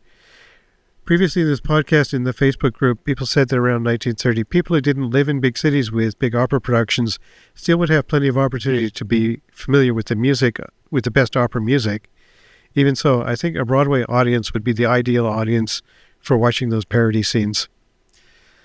Most importantly, unlike the previous two films, Monkey Business does not have Margaret Dumont. Well, Groucho did say in the opening scene that his grocer ran out of herring barrels, so I guess that's why they couldn't bring her along. That's a pity. Bring her back. That's a nice observation about Jerome K. Jerome. Perelman certainly would have been very familiar with Three Men in a Boat, I think. So that's possible. As for the two hats, I'm pretty sure it's one hat and two Harpos. How many frogs? I can't help but think of Aristophanes and the frogs when I... yeah, I mean, the Three Men in a Boat thing is really interesting. I'm not familiar with this work, but I mean, this is the kind of thing that I think there's plenty of room for. Like, long after we already know everything there is to know about the Marx Brothers, those kinds of connections are going to continue to present themselves. And if it were just a literary example of men with sandwiches lacking mustard, there might not be anything to talk about here. But the fact that it's three men in a boat, that it's a similar sort of sandwich at sea situation, I think makes that extremely interesting and valid. Also, something I'd never thought to do is parse the chess game. I've never looked at the pieces on that chessboard and thought, does the game make sense? Is this being played honorably? I'm not surprised that the answer is no, but I'm very happy to know that. Oh, and also MPAA numbers, not something I ever thought to look at or investigate, but now that I know Monkey Business is 2,720, I'll never forget it. Yes, I'd never thought to either, but now that I know that, I'm still not going to. All right, our next listener commentary is from Tom Hamill. I really love Monkey Business. It's right smack in the middle of the 5 Paramount classics, and I think I probably saw it for the first time when I was around 10 or 12 years old. I love those opening credits with the barrels rolling down the plank, but unfortunately, Zeppo gets dissed. When you see Groucho's and then Harpo and then Chico's barrels rolling down and then stop on their pictures, that's really cool. But then when Zeppo's barrel comes rolling down, you can tell that there's lettering on the other side of his barrel. So the barrel stops to show us Zeppo's face, and then it does another half roll to show the names of the supporting cast. So poor Zeppo doesn't even get his own barrel. There was something when I rewatched Monkey Business the other day for the first time in a long time that I had never noticed before. There's this scene where Alky Briggs is confronting Groucho and Zeppo, who had thrown away the guns that he gave them earlier, and he asks them if they're afraid. Zeppo starts to answer, but then Groucho steps on his line, and Groucho says, "Afraid? Me? A man who's licked his weight in wild caterpillars?" It's not even a great line, but he intentionally steps on Zeppo's line, and I'm not sure if that was scripted or if it was just, Groucho couldn't wait his turn, and they just kept it that way in the film. Well, why didn't you get him? Not afraid, are you? Well, afraid? Me? A man who's licked his weight in wild caterpillars? Afraid? Well, he does appear to step on his line. He doesn't actually. In the script, he says, "You're not afraid, are you?" And then Zeppo's line is, "Well, ... and then Groucho comes in. So it's not Groucho robbing Zeppo of anything, but it is the writers robbing Zeppo of an obvious opportunity to just give him the joke. I mean, you could even write a topper if you want for Groucho as well. But for Christ's sake, just throw the lad a bone. Yeah, very good point. We now have some monkey business commentary from Dan Fodera. I was a little bit of a spirited kid, from what I've been told. And I don't know what I did, but I got in a lot of trouble. And my punishment was that monkey business was being shown on TV, and I wasn't allowed to watch it. My little brother was allowed to watch it. And I remember trying to sneak into the room and do, "Daniel, get out of here," and everybody. But very quickly, my points about monkey business, things that have always been on my mind, the scene in the chart room between Groucho and Chico, when he says, "My father was a partners with Columbus." Well, what do you think of that, huh? Your father and Columbus were partners? You bet. Columbus has been dead 400 years. Well, they told me it was my father. I always thought he meant forefather, like he was mixing that up. And forgive me, I'm only 20 episodes into your podcast, so if you discuss this, my apologies if you've already brought this up. But I always thought it meant fourth father. Something else that has always stuck out, and I don't know why, when Joe Helton is talking to his daughter, and he says, "We're big shots now, baby." Yes. That's always stood out to me. We're big shots now, baby. Why? Why the emphasis on shots? Was it a flubbed line? I don't know. Wow. Well, they told me it was my father. I love that line. That's one of my favorite Chico moments. I don't think there's anything more to it. It's just absurd. Columbus has been dead for, centuries. Well, they told me it was my father. So having been given new information, Chico is correcting the wrong detail of what he said. I love this. It's so quintessential, like that little narrow moment in history where writers understood what was funny about Chico Marx and how to give him great material. I mean, this really scores. There's a similar moment, a joke on that same format that I really love in I'll Say She Is, so it's a little-known Marx Brothers gag.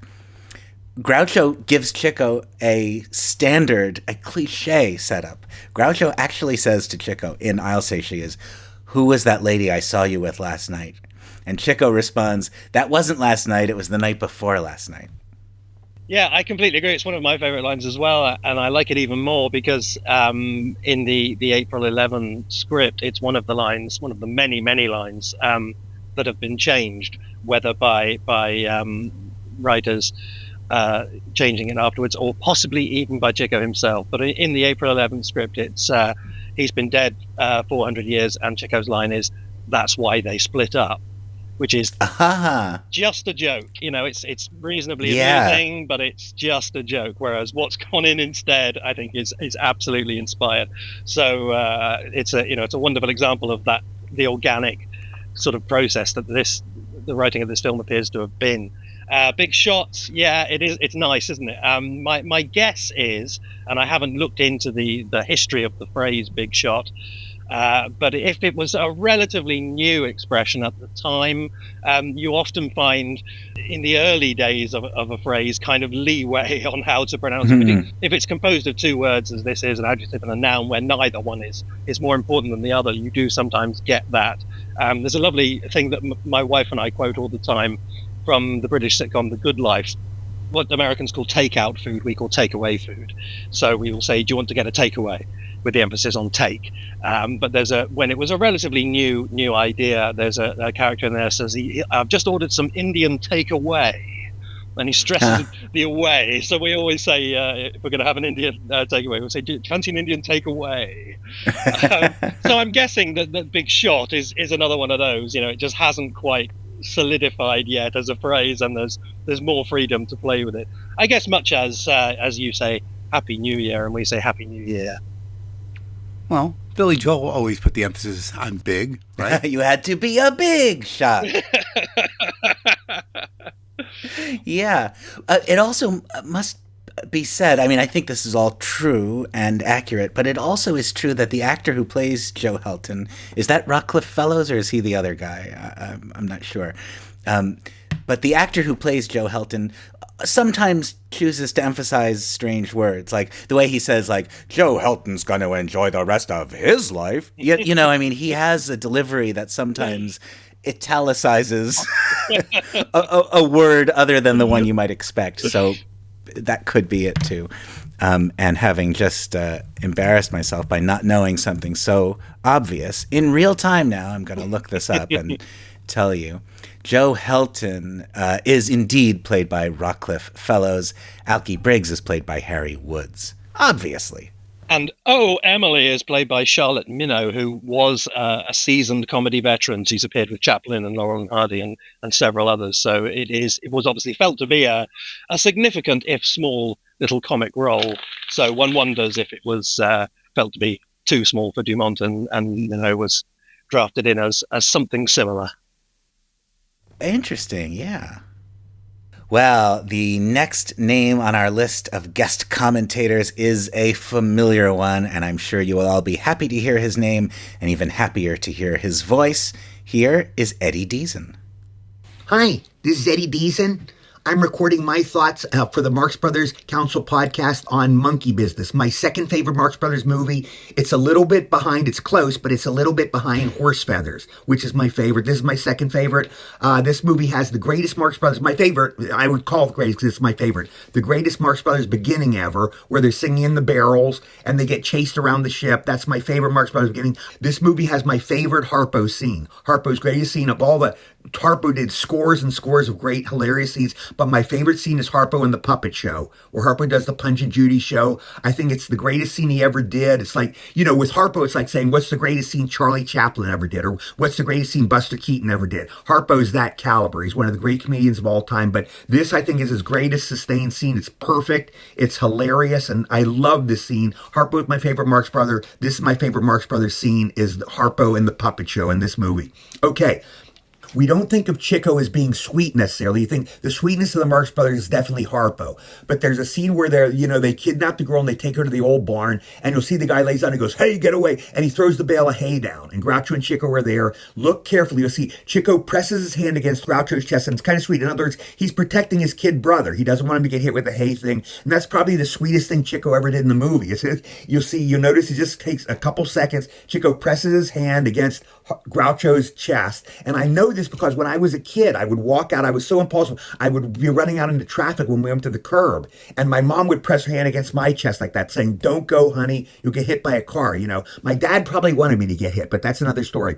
But anyway, I think that was I always liked that nice gesture. I thought that was sweet of Chico to hold his hand against Groucho's chest so he doesn't get hit by the bale of hay.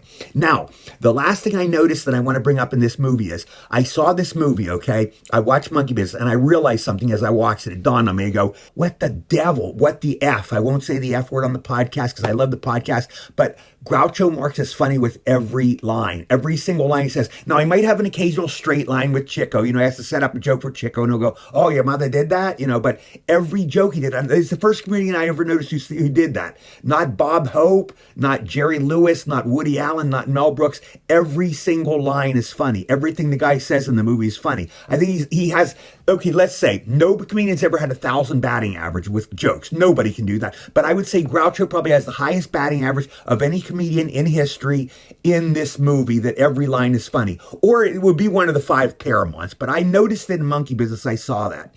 Anyway, last but not least, as I say every podcast, I want to thank Matthew, Bob, and I want to thank Noah for these wonderful podcasts. Please keep going. Please don't stop them. I look forward to them every month. I love them so much. And you guys do such a wonderful job. So thank you for the Marx Brothers Council podcast. And thank you for the Marx Brothers Council. I get great joy out of them all. Take care, you guys. Bye. Thank you, Eddie. Always a pleasure to hear from Eddie. Lots of great comments there. I will just comment on one thing that Eddie said, which is the Punch and Judy puppet show scene. I agree. It's perfect. I wouldn't change a thing. It's not only my favorite Marx Brothers scene, I think it's my favorite thing that's ever happened. And I would just like to say that, yes, I agree about Groucho's comedic batting average in the film. Yeah. Virtually every line a joke, most of them zingers. Absolutely, yeah. And that's well observed from a man who has also gotten his fair share of laughs on film. And I just want to go on record as saying I agree with Eddie's mom. He should not be running out in the trash. I am also on the Eddie's mom side of that. Wow. Well, as always, this has just been wonderful. I hope that our listeners have enjoyed this as much as we have. It's really a treat after years of just talking about these movies to hear you talk about them. And I, for one, have really been savoring these listener commentary episodes. As has become traditional on these episodes, instead of closing with a song, we're going to close with some extremely well-produced remarks from Mr. Glenn Davis. But before we do that, we're going to close the show with a few notes. First, from me, the usual Patreon update. All of our subscribers at postcard levels have surely by now received the March postcard, featuring some really superb artwork from returning champion Megan Jurek. That's the Marx Sisters design. That is so much fun and something I think we've all at least thought about at times. Not too late to get Megan's Marx Sisters postcard. If you don't have it, all you have to do is subscribe to the Marx Brothers Council podcast on Patreon at any level above the lowest paid level, from Huxley students of Huxley, Left-Handed Moths, and Firefly's Cabinet. You get the monthly postcard, and depending on the level, other perks too. And at all paid levels, you get our monthly bonus segment. Last bonus segment, most recently, was our discussion of Marx Brothers references in the films of Woody Allen and the Marx Brothers' influence on Woody Allen.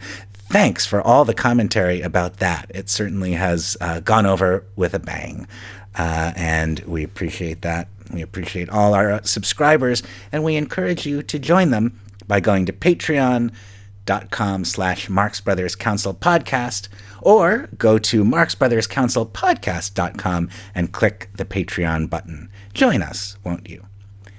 And now, before we move on to Glenn Davis's summation of the monkey business experience, Matthew, you've got a pretty exciting gig coming up.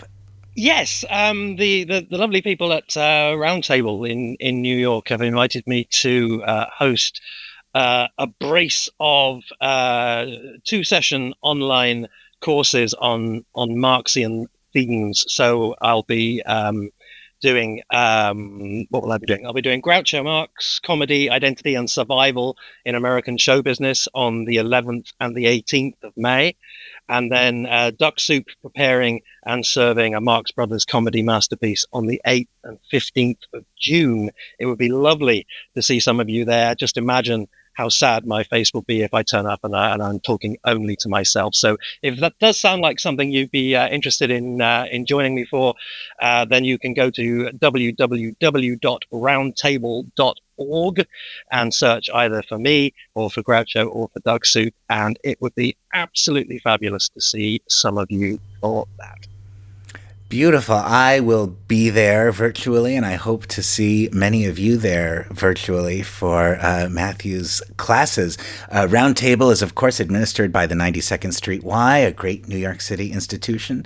Last year, many of you might have attended a Marx Brothers talk by Adam Gopnik under the Roundtable umbrella, at which I made a surprise appearance doing some Groucho. So there is definitely built-in Marx Brothers appeal among the Roundtable and 92nd Street Y audience. Congratulations, Matthew. I am looking forward to that, and I'm sure many of the rest of us are as well. Well, without further ado, let's listen once again to Glenn Davis. Hi, Glenn Davis here. It's long been accepted wisdom that Monkey Business was the movie where the brothers broke free of the staginess of their first 2 films, and as Joe Adamson put it, the camera was out of its little box. And that's true. It's in a whole other league in terms of visual dynamics and energy. But when you look specifically at camera movement in the first 3 films, they don't quite stack up the way one might expect. Monkey Business comes out of the gate with a visual impact unlike anything in the previous 2 with the title sequence. Those barrels that come, well, barreling straight at the camera have more cinematic punch than anything in the first 2 pictures. By the way, I suspect the sequence was actually shot with the barrels at the top of the ramp still at first, before rolling away from camera, and then the film reversed. That would explain how they can bounce off kilter on the way down and still arrive with each Marx face dead center in the frame. Of course, that doesn't constitute camera movement, but it does use forward movement and three-dimensionality, which I think are the real keys to why Monkey Business is much more cinematic than its predecessors. Far away up there! For example, when the officer tells his crew to hoist the barrels up, we get an angle down on him in the hold from above. It's a three-dimensional world. That is new. In the next sequence, the brothers literally break loose. The sight of them racing along the deck of the ship is wonderfully liberating and kinetic, but there's no camera movement at all. It's a big, expansive, wide master. The energy comes from the brothers themselves and from the dynamics of having them start way distant in the frame and charge towards us, very Buster Keaton, proving that Norman MacLeod knew what he was doing. The coconuts and animal crackers always felt like there could be a proscenium arch around the frame. The movements were principally side to side or from just upstage, nothing like this, and nothing like what follows when the brothers race into the lounge and take over the bandstand. Because this is obviously the wisest course of action for stowaways trying to remain hidden. Again, the energy is coming from the brothers themselves, running amok in a big, wide, multidimensional world. That three-dimensionality is used by MacLeod throughout. Characters walk toward camera, and we cut to a reverse as they walk away. They're moving through space, not across a stage. Even the passport scene. Chevalier! It is staged from right to left, but very cleverly shot with the ship's officers and table between the camera and the boys, between us and them. Again, a three-dimensional world. But back to camera movement. Now, there's obviously panning in the first two films, but it's not too frequent and none with the ease and fluidity seen throughout Monkey Business, in Groucho's dance with Thelma, for instance. But when the camera itself actually moves during a scene, that's where Monkey Business has it all over the first two, right? Not quite. I count 3 instances of camera movement in The Coconuts. Only one single prominent move in Animal Crackers, whereas Monkey Business has a grand total of 4. What's interesting is the first two films never use the camera movement to help the brothers. There are push-ins on Harvey Yates and the Peculiar Bellboys, who I believe were a doo-wop group in the 50s, and Mrs. Rittenhouse and Hives, but not on the brothers. The camera moves in Monkey Business are much more effective. The first is used to give the brothers an entrance. In all my dreams. As they sing, the camera pushes in on the 4 barrels, stopping just before they pop out, building anticipation. The second is a genuine tracking shot following Zeppo through one of his best scenes. Well, as I was saying, there's a mighty beautiful country around here. The trees are lovely. Oh, you bet they are. I love them. There's also a nice tracking shot of Chico and Harpo as they follow Joe Helton around the deck. And finally, what is probably my favorite tracking shot in any Marx Brothers film, once we get to the big party.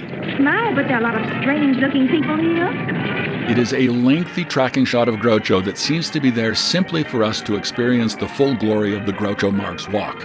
And a good thing, too, because shockingly, we never really see the Groucho walk in the first two films. There are hints of it in The Coconuts during the adjoining room slamming doors sequence, but never the full Monty. And unbelievably, it never really fully appears in Animal Crackers.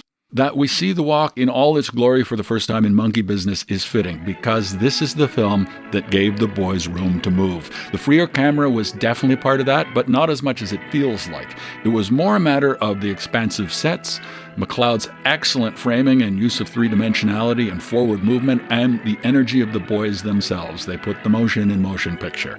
But one question remains. If, as detailed in Robert Bader's excellent biography, Zeppo spent half his life punching people, why the heck is the fight sequence in the old barn so unconvincing? Yeah, well, something else to ponder. Thanks to the council leaders as always, and keep up the great work. The Marx Brothers Council podcast is produced by Bob Gassell. Matthew Conium's books, including the annotated Marx Brothers, the annotated Abbott and Costello, and That's Me, Groucho, are published by McFarland.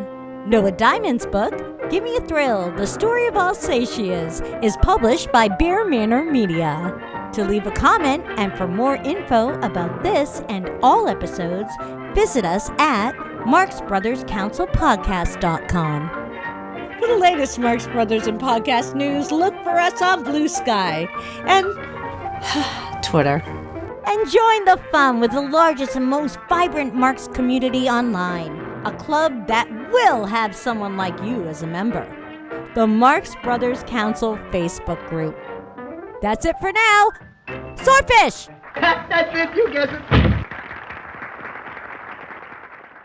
A footnote on Groucho's walk, and what other kind of note would you do about a walk, really?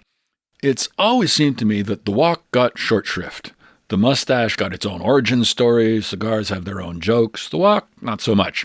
Groucho never seemed to talk much about it. In the Charlotte Chandler book, he's quoted as saying, "I was just kidding around one day, I started to walk funny, the audience liked it, so I kept it in." It's been suggested that he got the walk from French silent comedian Max Linder, who did indeed walk with his knees bent. That's the same Max Linder who did the mirror routine in 1921. But he was otherwise upright. I don't mean morally, I can't really comment on that. His walk didn't have that predatory lean that gives Groucho's walk its lecherous air and further intent. It's also been suggested that it was a parody of a style of affected walk of fashionable young men in the 1880s and 90s. In fact, Teddy Roosevelt himself used to do this walk in his younger days. There's footage I'd like to see, probably funnier than humoresque. When Groucho did his appearances on the Hollywood Palace in 1964 and 5, he allegedly said he would not be doing the walk, but when rehearsing the choreography for a musical number, immediately threw in the walk. And it does turn up in the performance of Hooray for Captain Spaulding with Margaret Dumont. He put all his reliance in courage and defiance. Hey, hey! He is the only hunter who ever shot a rhino. I think this dame's a wino. A personal note, I first really noticed the walk when Groucho appeared on the Jackie Gleason show in 1967. I was 11 and just becoming aware of the brothers in general. All of my life, I wanted to work with the gentleman I'm about to introduce. I, as well as many other people in show business, consider him to be the greatest. And here he is, Groucho Marx. The show climaxed with Groucho appearing in full dress uniform, morning coat, striped pants, and grease paint, and deftly executing his classic walk down a flight of stairs and across the stage. Imagine getting paid for that? He and Gleason did a version of the Gallagher and Sheen song. Oh, Mr. Gleason. Yeah. Oh, Mr. Gleason. You're as mod as any mod could ever be. What I wear will start a trend. Reggie, you're the living end. I'm a hippie, Mr. Groucho. You're a hippo, Mr. G. And at the conclusion of each verse, Groucho would circumnavigate Gleason doing the walk, even commenting on it at one point. I'm getting pretty sick of this walk. I'm not feeling too good myself. In fact, this was the last moment of the old Groucho in full regalia to be placed by, well, the older Groucho, including one heart-stopping moment when he attempted the walk on a 1974 Merv Griffin show and nearly fell. I'm going to wear a frock coat. Are you? Yeah. You wouldn't dare walk inland. I used to wear a frock coat in the movies. Oh, how well I remember. I used to walk like this. I can't walk like that anymore. We're going to have a seat. We'll be right back after this message. Little did I know that when I watched Groucho in full character in 1967, that my first time fully appreciating who he really was in fact the last time he'd perform his classic persona, walk and all. Oh, Mr. Groucho. Oh, Mr. Groucho. You're the greatest, and on that we both can avouch. Are you Groucho's favorite boy? Are you Reggie's pride and joy? Absolutely, Mr. Gleason. Positively, Mr. Grouch. Absolutely.